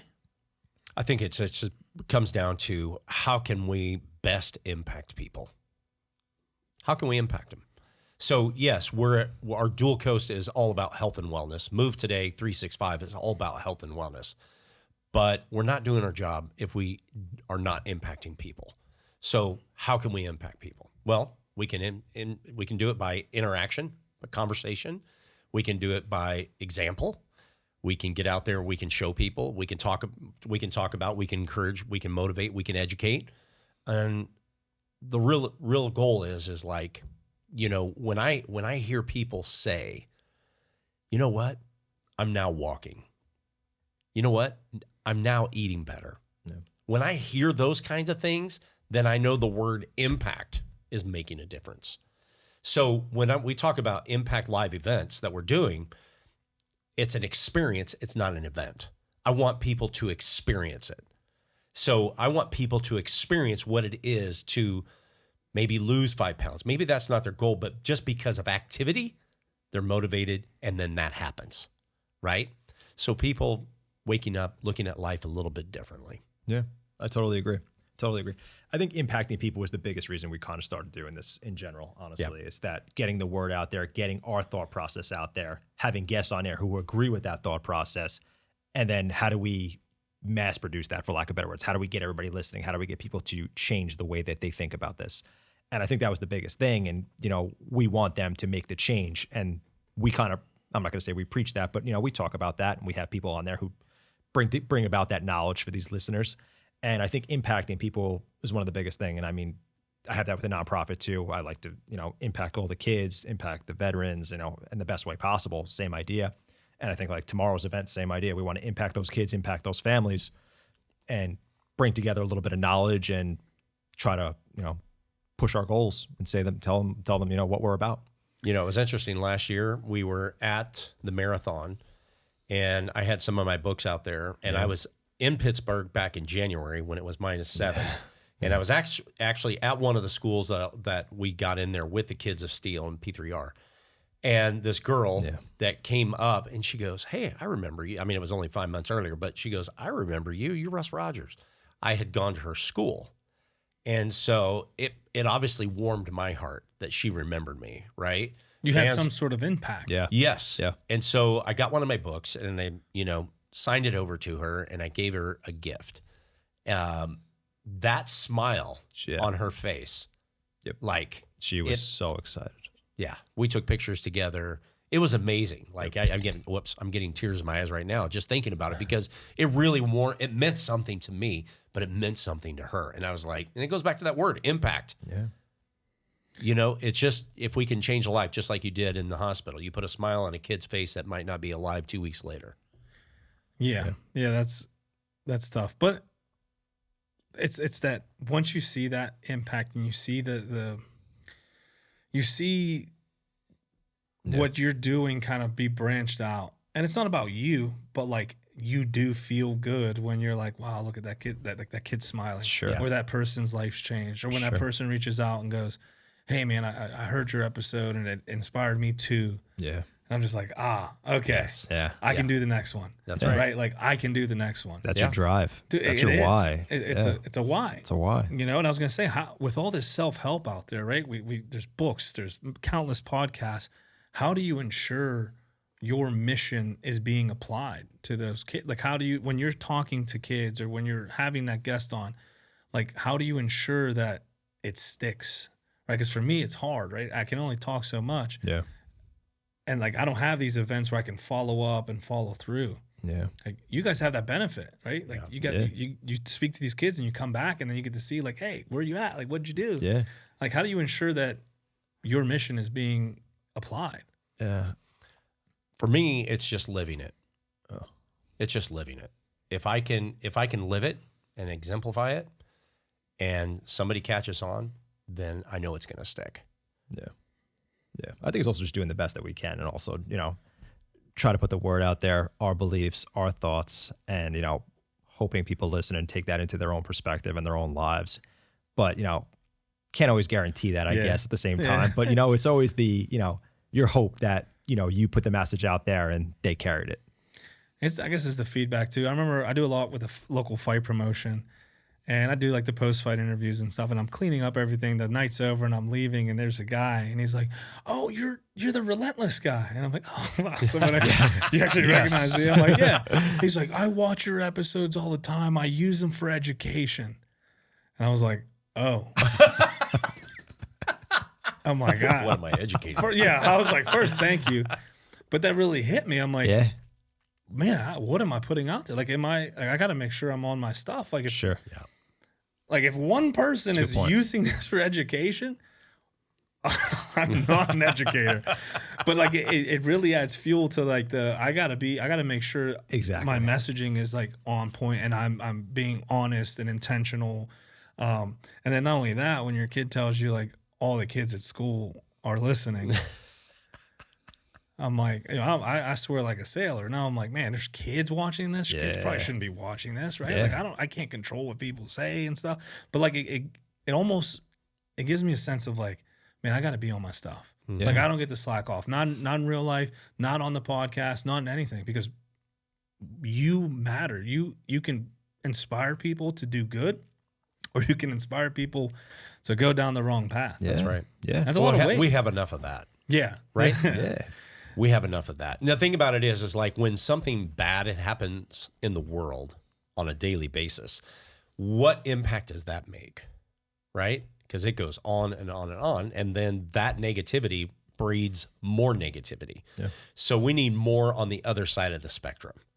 We need good people doing good deeds, making positive impacts in the lives of people. And there's plenty of people that are out there and doing it. But we need that to overcome all of this negativity that we have going on in our world today. So if our little piece, if our little slice of charity is giving back to communities, giving back to kids, helping them, reading books, looking at pictures, exemplifying we're out there moving, we're out there doing, if that can really breed a different type of a person in our world and we can make an impact, then we're going to keep doing that. Yeah. And we need to do that tenfold, right? Because for every... And this, don't quote me on this. This is not accurate statistics, but generally it is. For every 100 good deeds, like the motivation and inspiration, one tragic event happens in the community, boom, right? Like the bad things carry so much weight, and we carry it so hard. Yep. And it takes 100 good deeds that benefit you directly to change your mood. Yep. Like imagine that on social media. Like I watch these videos and back in the day I'd watch them and it's like people doing good deeds and there's a guy who goes around, does his research on the person and then he puts them in a position for them to help, to see if they will. And if they do, he blesses them like tenfold. Mm-hmm. And all the comments are like, why would you film this? Why would you record this? And I'm like, hold on. We watch negative stuff on social media all the time and we eat it. We eat it like it's ice cream dessert, and the good stuff we have something to say about. I would rather watch this 1,000 times than one negative thing on social media. Yep. You know, and I would rather watch this because doing that, you know what, and I try to do that in my personal life, but that motivates me even more. Like, wow, I haven't done this in a while. I need to be better at giving back. It inspires me to do it. Sure. How many other people does that inspire? Yeah. Like we need to be better at giving back. Yeah. And the one video, the lady borrowed money to give him a pair of shoes.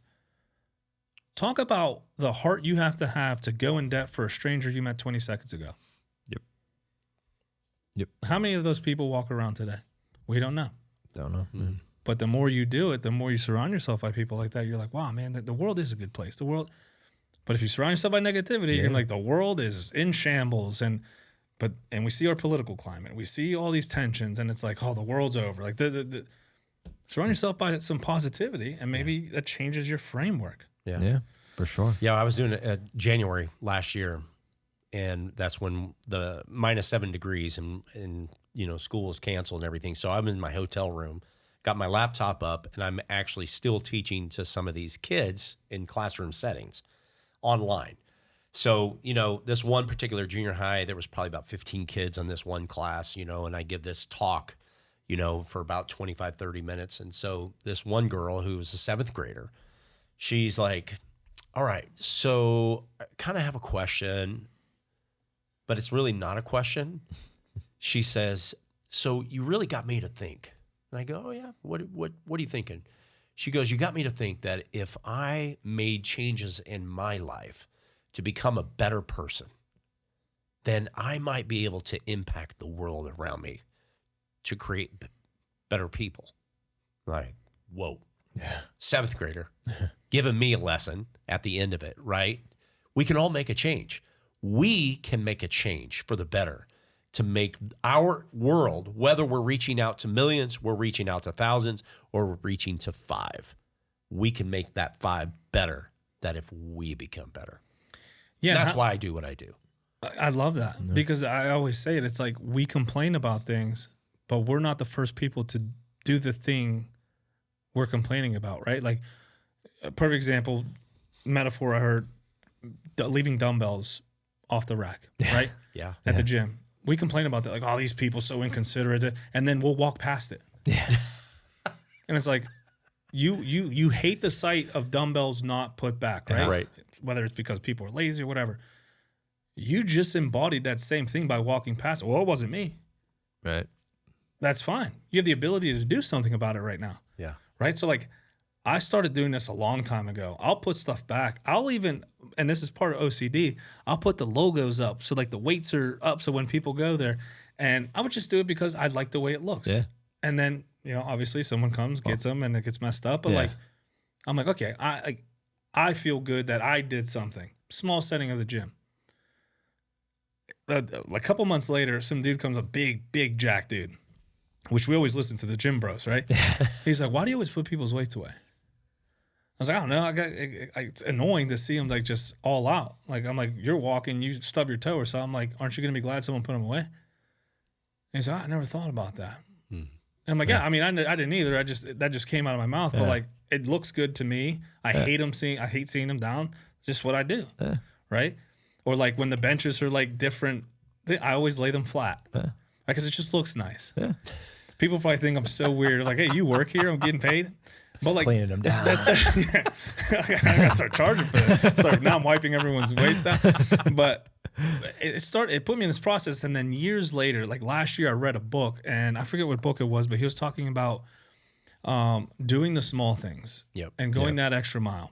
And he used a metaphor of if you go into a bathroom and there's pee all over the toilet seat, and you just leave it, and the next person comes in, they're gonna think you peed all over the toilet seat. That's right. Sure. Not telling you to clean other people's pee off the toilet seat, but like he took it to the next level of like he wiped down the toilet seat and got it ready for the next person. Yeah. It wasn't his responsibility. It wasn't his doing. He hated the sight of it. Yes. He did something about it. Yep. And that just made that situation better for the next person. Yeah. Like, why don't we embody this in everything we do? Right? Like, you hate when people are rude. Don't be the guy who's rude. Yeah. That's right. Be the guy who exerts humility and humbleness when someone's upset at you. Yeah. I just went through this today. Some lady chewed me up on Marketplace. I'm like, I put my coffee table up. And she's like, I'm like, when can you come get it? She's like, I can come Sunday. I was like, okay, well, I have other people, coming Saturday if you're really interested. How could you not mark it as pending if you don't know the rules of Marketplace? Just rip me one. And I'm like, lady, I'm sorry. Whatever upset you at 6 a.m. that you're this upset. Yeah. I was like, I was trying to be transparent, and I told you there's someone else in case you wanted. That's me telling you. Yeah. You should have marked it as pending. I'm like, look, I'm sorry you're going through this. I no longer want to sell this to you. If you're still interested, let me know if you want to come. If not, no harm, no foul. Yeah. But I don't want to continue this conversation. Right. Yeah. She doubles down. Oh, man. And I'm like, so you should know the rules of this. I'm not even interested anymore. I said, okay, then there's no point of this conversation anymore. Right. Again, I hope you have a great day. And then she responds, I can't even come pick it up because I'm a working woman at this time, and you're not even going to wait for me. And I'm like, look, you're not interested. I don't want to sell it to you. This conversation no longer needs to go further. Again, I'm sorry about your day. I hope you have a better day. But like that was a good moment for me to be like, who the, Yeah. But like She started with blue light. So, yeah. 100%. Probably. She must have. So I'm sitting here like, why are you like, lady? Why are you so? It's Marketplace. Yeah. I'm like, you know how many times I've been burned where someone's like, I'm coming to pick it up this day. Yeah. And then I tell everyone, hey, it's already sold, and then they don't show up, and Right. now they're no longer interested because they got something else, and I'm holding something I don't want anymore. So I'm explaining this to her, and she's just so upset. And I'm like, be the change. I always tell myself, I'm like, Be bigger. Would I want to be the person getting yelled at? No, I don't like that I'm getting like this is happening right now. So I'm not going to be that person right now. Yeah. Some days are better than none. You've been in Pittsburgh a few times. You know how traffic can be. You get off an exit, you got to cross 6 lanes in 20 seconds to get, and cars don't let you through. It's easy to go, to be, for lack of better words. Yep. You want to test your patience, drive Pittsburgh traffic downtown. Yeah. So all that to say, you can't complain about something if you yourself are participating in the thing you're complaining about. Sure. Yep. Right? Like, be that change. You want kids to be happy, be the person who gives back to kids. Yep. You're wondering why there's this epidemic of homelessness. Donate $1. Yeah. Go crazy. Get them a hotel room. Yep. Right? Like, whatever. Like, I'm not saying go out and go broke doing it, but like, be the change you want to see. You can't complain about something if you're participating in the thing you're complaining about. Yeah. Yep. Yeah. You know what I mean? You have to embody that change big time, because for sure. a lot of people, they don't practice what they preach, because they'll say this, this, and this, but they don't make that change themselves. And that goes into every aspect, like you were just saying, but like health and wellness, everybody's like, oh, you should be doing that. Do you do it? Probably not. It's so funny. People are like, I can't wake up at 4. I'm like, I do. And they're like, yeah, but you're relentless. I'm like, do you know what relentless is? It's just doing it. Right? Like, I don't wake up at 4 in the morning, look in the mirror and go, I got today. Yeah. I'm miserable. I'm waking up. I'm thinking about going back to bed. I tell myself no. When I'm brushing my teeth, I'm looking in the mirror like, I can get an hour of sleep right now. Yeah. No. I'm driving to the gym and I'm like, man, I can sleep in the car, get 45 minutes. No. Yeah. Like, I'm constantly having this battle, but I'm doing the thing. Yeah. Well, that's when discipline takes over motivation. Yes. And you can't have discipline if you don't start doing the thing. That's right. Yep. Motivation only goes so far. Discipline goes further. Yeah. Motivation is like the little spark. Discipline is the kindling. Correct. In the fire. Yep. Man, I'm stealing that. That's a T-shirt. This guy a podcast host or something? Yeah. So obviously we've talked about a lot of stuff, a lot of depth. Let's dial it back a little bit. Okay. This is I like this segment that I've instituted. It's called the Relentless Rapid Round. It's fast answers, no overthinking. Kind of we learned about you, we learned about what you do, your motivations, and this is just like a little cherry on top of the ice cream. So rapid fires, no overthinking. Okay. I'm going to start with Russ. What is the very first thing you do when your feet hit the floor in the morning? Go to make a cup of coffee. Dan? Get up and stretch. Oh, well, that's the. I'm going to ask Jenna. The medical side over here. That's true. Best way to immediately snap out of a bad mental state, Russ? Mindset. Positivity. Just think positive things. Think positive things. Jim helps me do the positive things, right? Because I just went through this story of like, and then once I'm in the gym and I'm doing it and I see the little veins pop in and I'm like, oh, and then after you're done, you're like, you never regret it. This is another thing. You never go to the gym on the days you're miserable and then you do the gym and then you're done. You don't go, I can't believe I did that. Exactly. You're like, man, I'm so happy I did. As Andy Elliott says, nobody ever felt bad after a workout. Yeah, but then if you skip all day, you're like, I should have just went. Why didn't I do it? You beat yourself up over and over and over. Yep. Perfect example. Best way to that's the one I read to you. What is the biggest lie the fitness wellness industry sells to people, Russ? Perfection. Can't steal it. Supplements. Well, you talked about supplements, though. Certain supplements. Like test boosters? Well, certain things like that. Yes.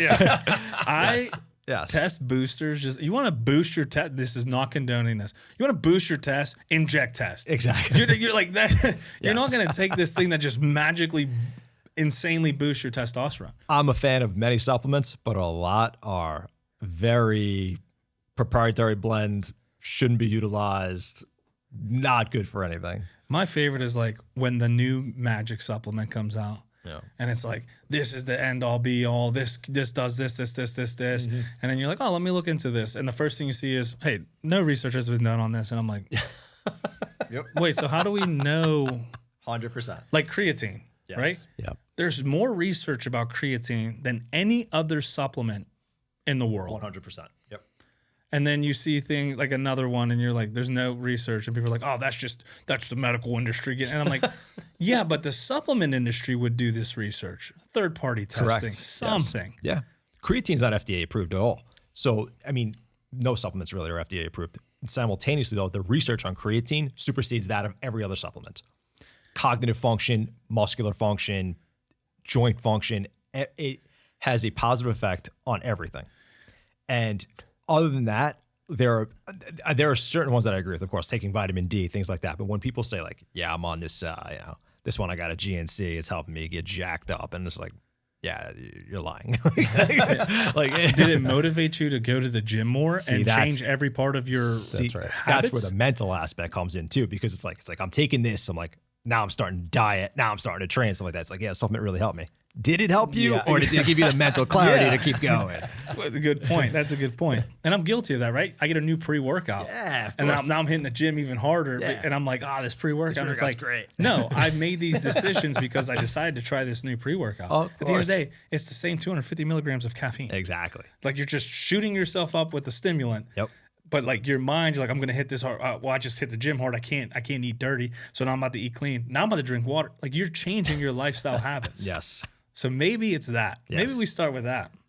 I remember creatine. Creatine's so funny because when I was like in 9th grade, I got my first thing of creatine. Yep. And my mom's like, you're on steroids. That's the biggest thing. Right? Yep. And like now creatine's in everyone's home. Everybody. Because we have a better understanding of it. But back in the day, it was like... It was taboo. It was taboo. People looked at it like, are you taking this? You remember all the old formulas too for like all the pre-workouts? Half of them got banned. Yeah. Because it was like C4, man. Yeah, like all this Jack 3D. Dude, see, the DMAA, yeah, a hell of a product. I'll tell you what. Before the ban, he's like, yeah. I got a just don't give me the needle. There's a lot of bad things with DMAA. I remember I got a bag of pure DMAA, and the scoop was this big. Like, it was this long, but the scoop was this big. Yep. And I'm thinking like, I got my hands on it. And they were like, hey, only use 1 scoop. And I'm like, that's nothing. I'd put like 2 or 3.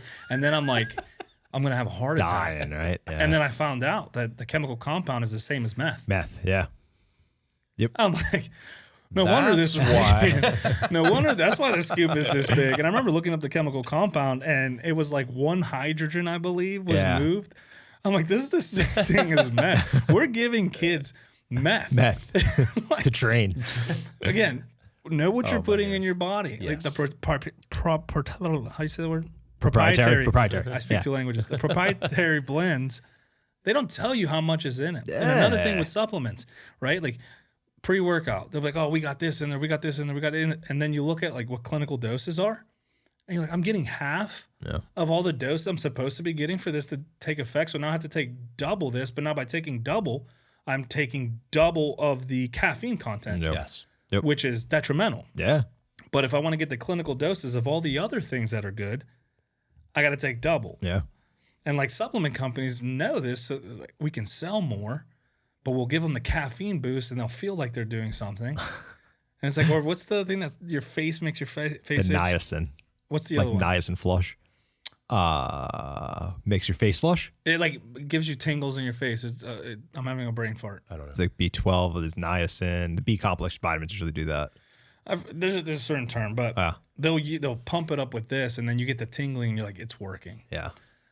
It's like, no, you're just getting hit with this specific ingredient. Beet red. Everything else is like, it's not clinical doses. Yeah.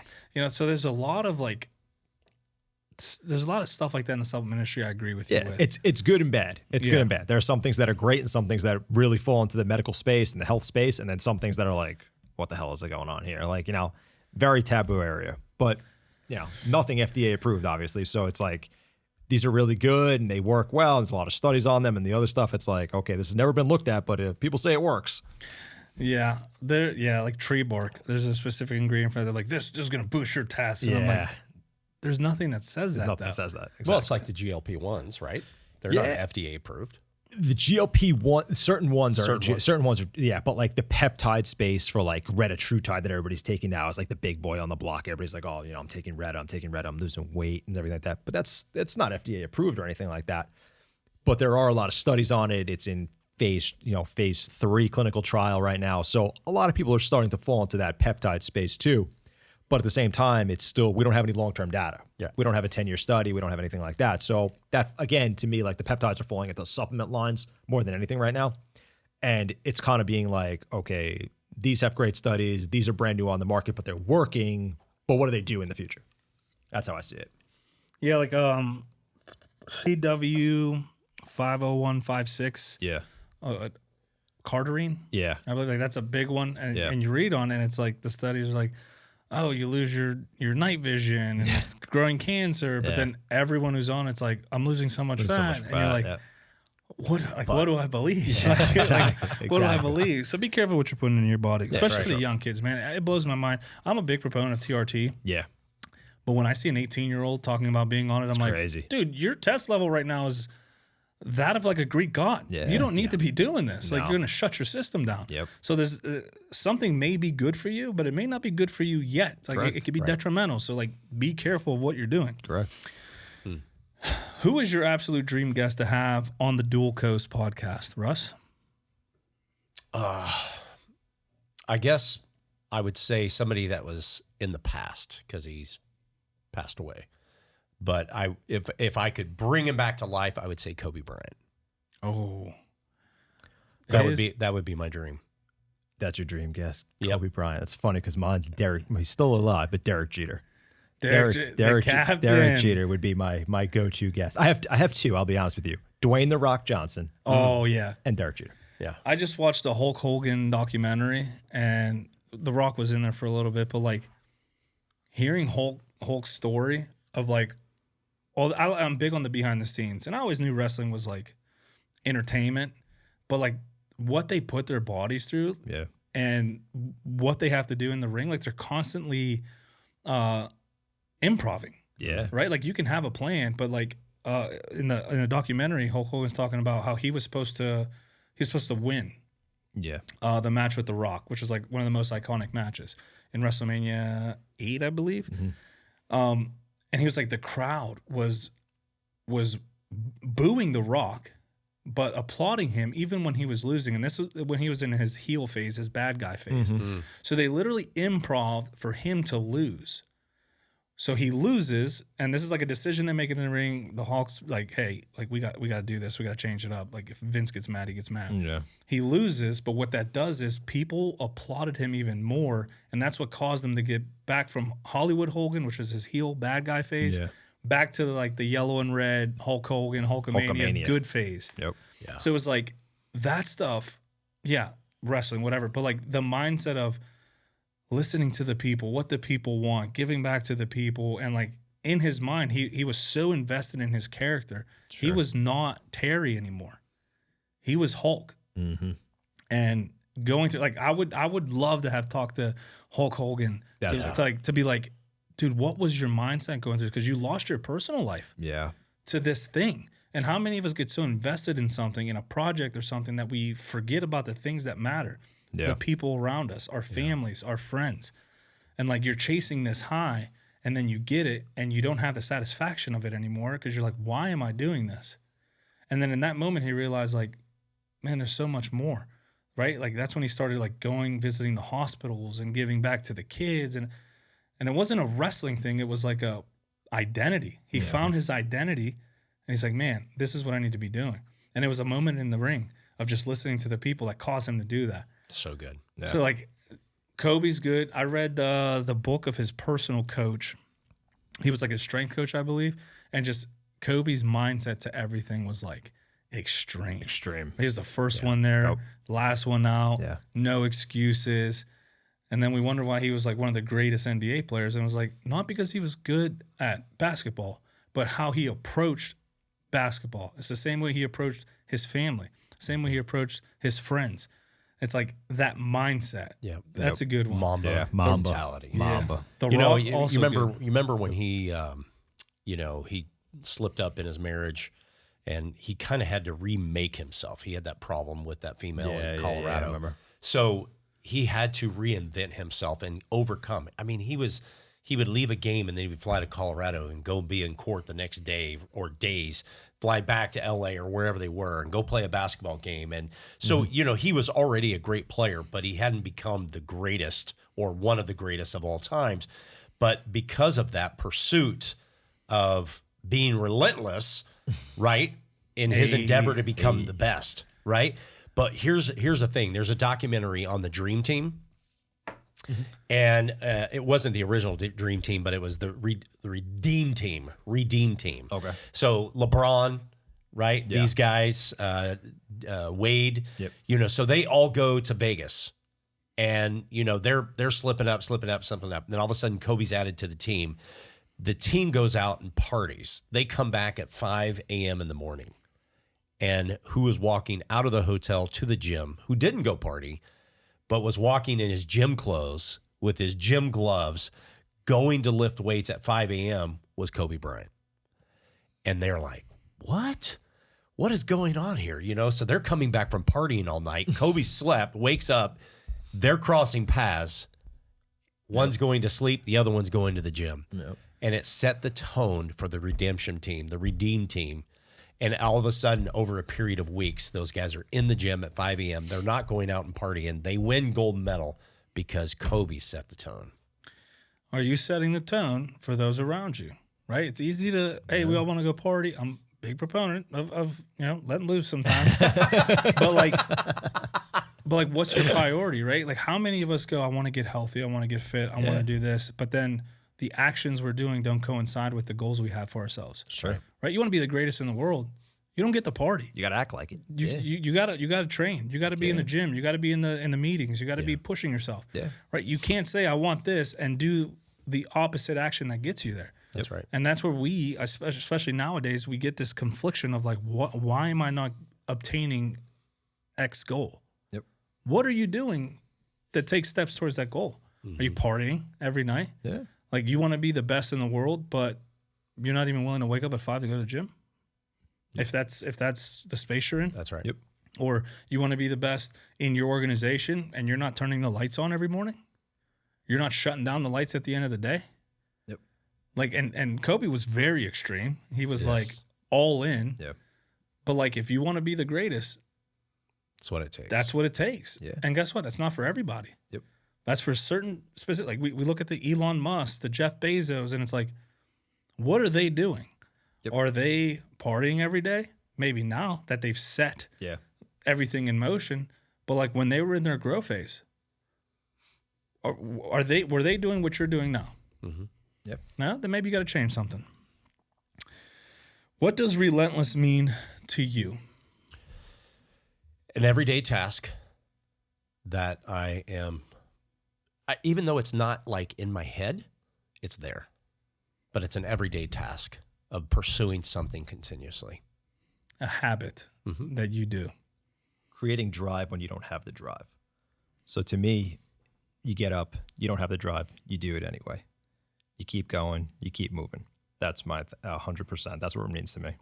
Non-negotiables. Non-negotiable. Yeah, we negotiate with ourselves a lot, right? Like every day. That alarm goes off, you can hit snooze, or you can get up, right? Like, is the first thing you do to yourself lie in the morning? You say, I'm going to wake up at 5 a.m. and go to the gym.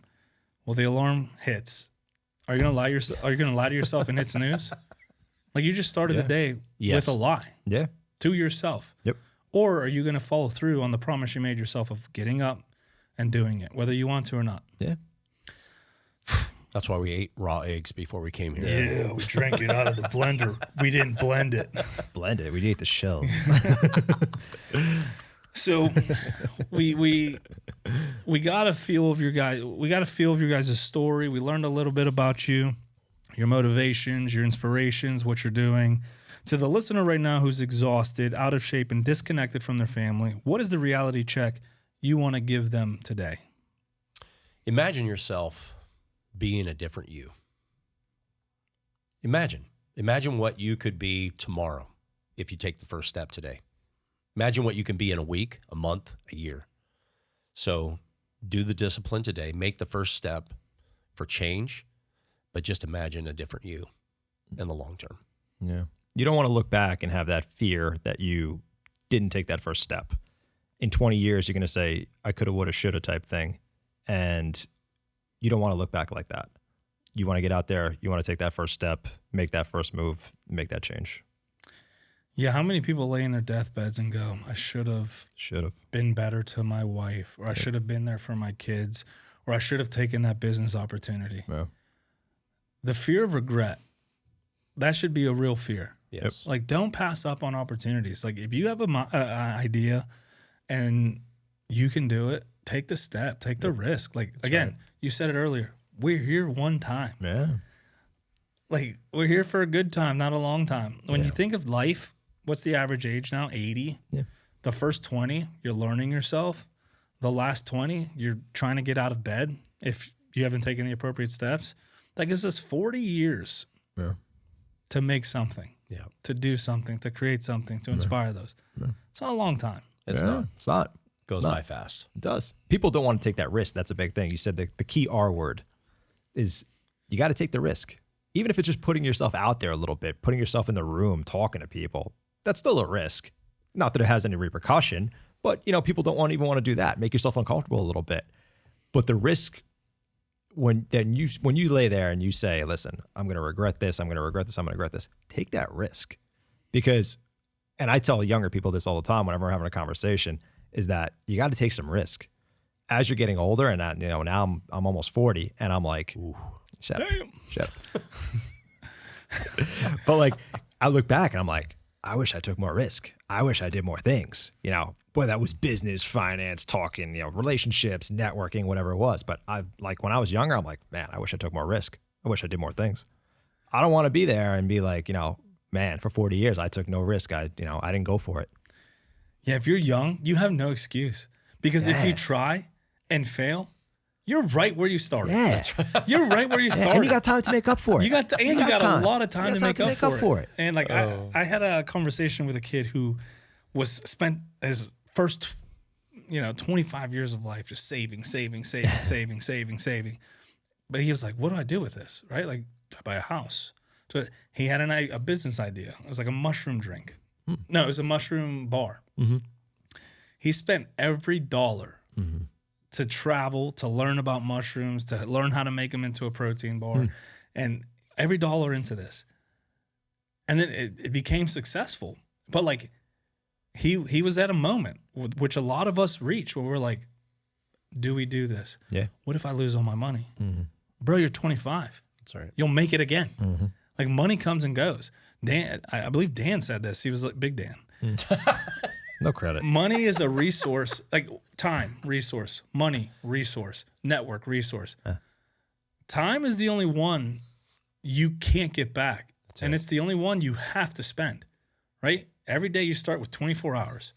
At the end of the day, you don't have 24 hours anymore. That's it. Sure. Money, you can spend it and then you can make it. Network, you can use it or you can not use it. You can get it again. Yeah. Time is the only thing you will never get back. Mm-hmm. If you make a decision or you don't make a decision, you made a decision. The time is rolling, whether you want to use it or not. Money, you can hold on to money. Mm-hmm. Network, you can hold on to your network. You can't hold on to time. Nope. So true. Yep. So take the risks. And if you fail, don't blame me. If someone wants to become a better you, like your podcast promotes, what is the exact first steps they need to take tomorrow morning? Get up, drink a glass of water, put on your shoes, put on your shorts, and say, I'm going to do it today. Unlike I did yesterday, but I'm going to do it today, and I'm going to do it every day. And I'm going to start fresh and new in this life, because this is the one life I give, just like you just said about time. We don't get it back. But if we take those steps of action now, then guess what? That time is going to be extended. Yep. I would say start to embody that person that you want to be. You're getting up today. You want to make that change. You take that first step.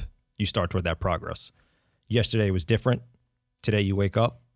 You want to make a change. Start there. Those actionable steps. Yeah. What is next for the Dual Coast podcast, Next Gen Visionaries, and both your personal brands?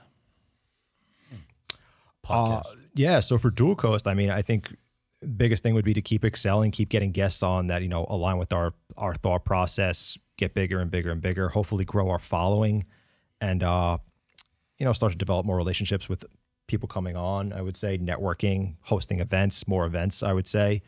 Dual Coast, maybe in different states, things of that nature. Wellness retreat. That's another thing we're thinking about. Yep. I would say that's going to be maybe based in 2027, hopefully. Yep. Mm-hmm. We have a prospective location picked out for that.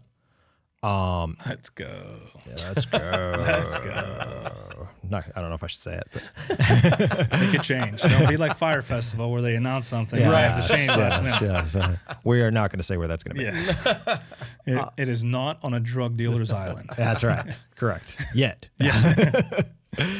Okay. As far as personal brand, though, I'm trying to bring to light a couple more things that, I have a thought process for supplement line that I want to come out with. Let's go. And so we're working on that, and hopefully, if you want to sponsor something, that's it. Exactly.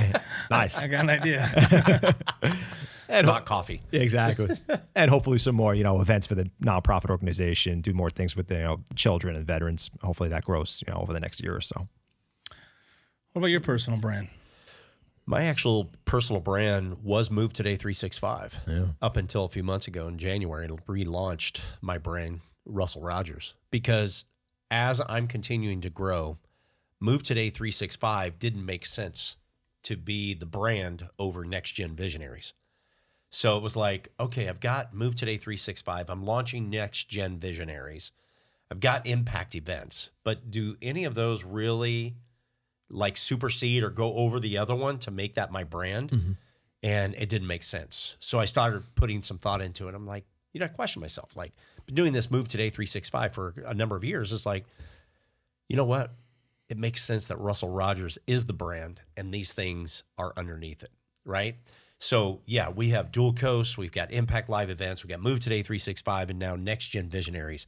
This is all a part of Russell Rogers, and that's a part of Dan Scoca, right, in Dual Coast. And so looking at really making an impact in all of these areas. So Next Gen Visionaries is we meet one time a month for 45 minutes on Zoom, and it's all about building visionary leaders for the future.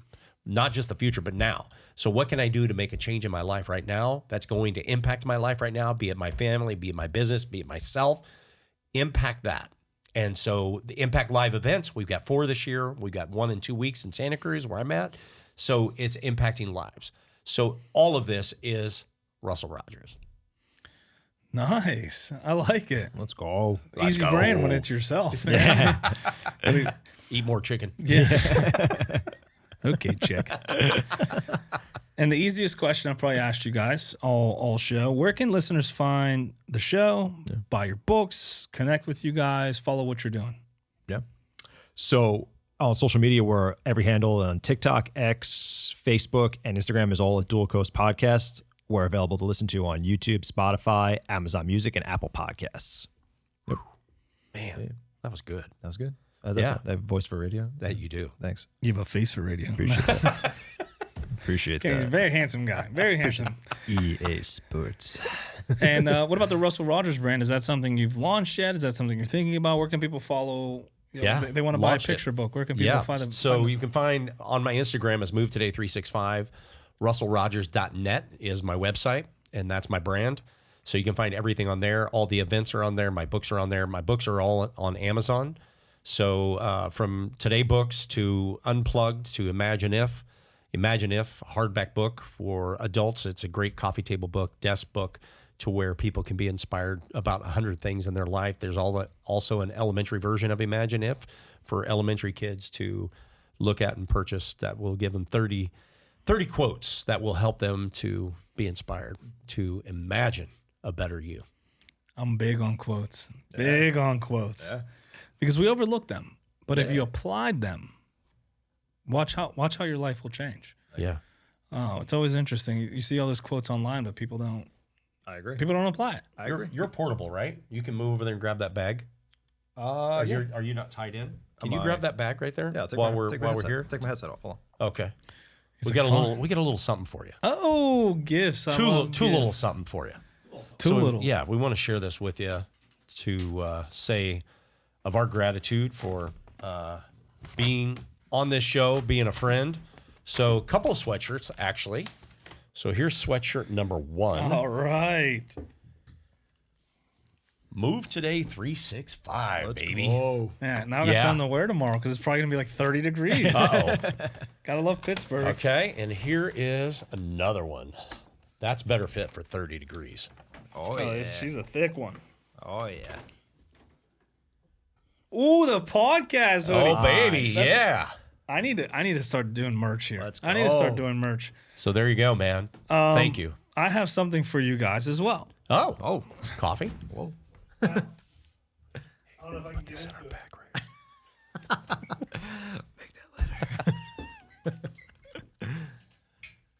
So he's got water. Whoa. Yeah. The water comes later. Oh, I feel okay. weird. I don't have my ear sets in. 1 second while we do these Adapt. advertisements. Reorganize. So, you know what challenge coins are? You ever heard of challenge coins? Challenge coins. I've heard of that, but I don't So, think I have. Do we have and- to do push-ups? No. Yeah. The challenge has been done. So challenge coins, people can correct me if I'm wrong, but they started like in the Roman era. And it Okay. was in a way to show some sort of affiliation of something that you're a part of. And it's been adopted into obviously military culture, law enforcement culture. So it's like you get this challenge coin, like every elite unit has one, departments have them. It's like, hey, like I've extended this gratitude to you. You've earned this to be affiliated. So this is the Relentless Project challenge coin. Oh, And each- handshake. you- That was you have kind of to- a weak. Wait, can you give that back? That was kind of weak. It's got big 8 hands.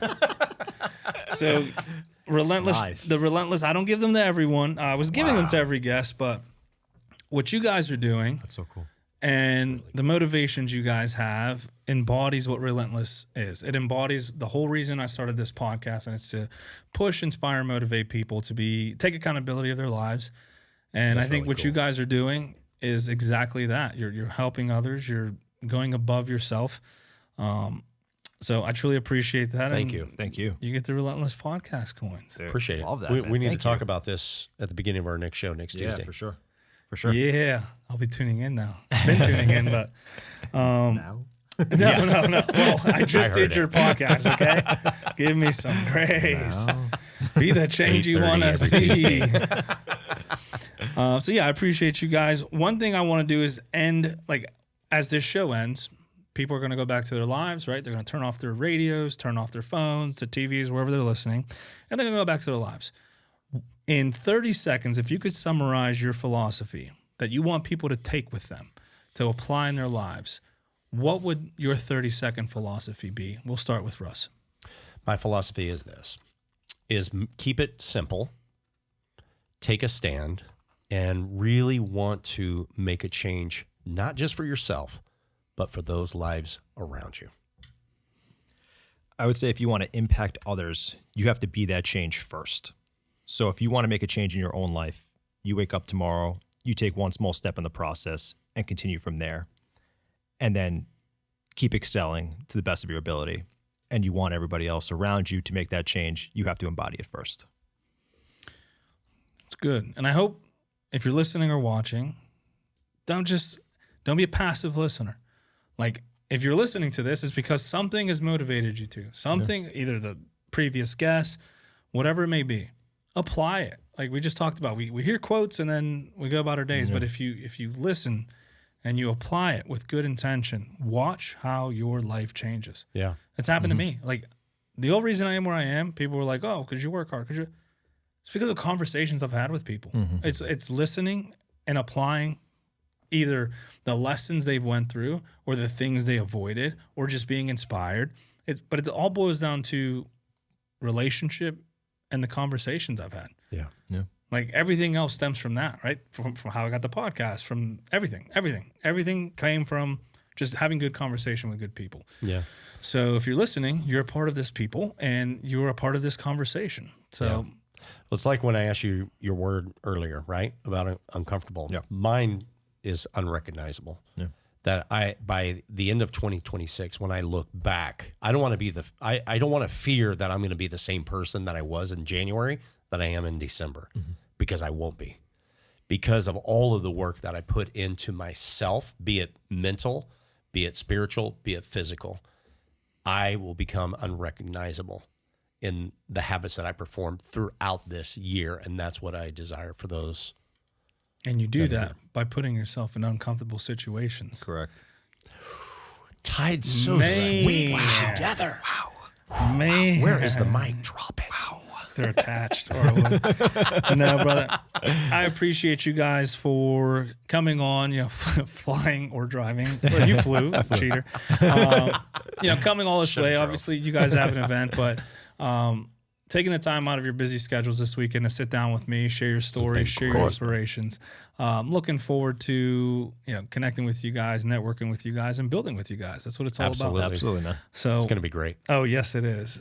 This is the one with Russ and Dan from Dual Coast Podcast, and we are out.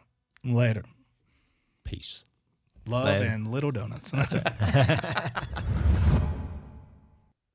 What an awesome conversation we just got to hear from Russell Rogers and Dan Scoca of the Dual Coast Podcast. Before we get out of here, I have a challenge for you this week based on today's conversation. Russell made a massive point about how our devices are stealing our connection, and Dan talked about how neglecting our bodies leads to the breakdown of our physical health. It's time to take ownership of both. Your challenge this week is the Unplug and Move Challenge. I want you to pick one day this week. Grab your spouse, your kids, or a good friend, and leave your cell phone inside the house. I want you to go outside and spend 60 uninterrupted minutes doing something physical. Walk, hike, play catch, whatever it is. No screens, no distractions, just real human connection and physical movement.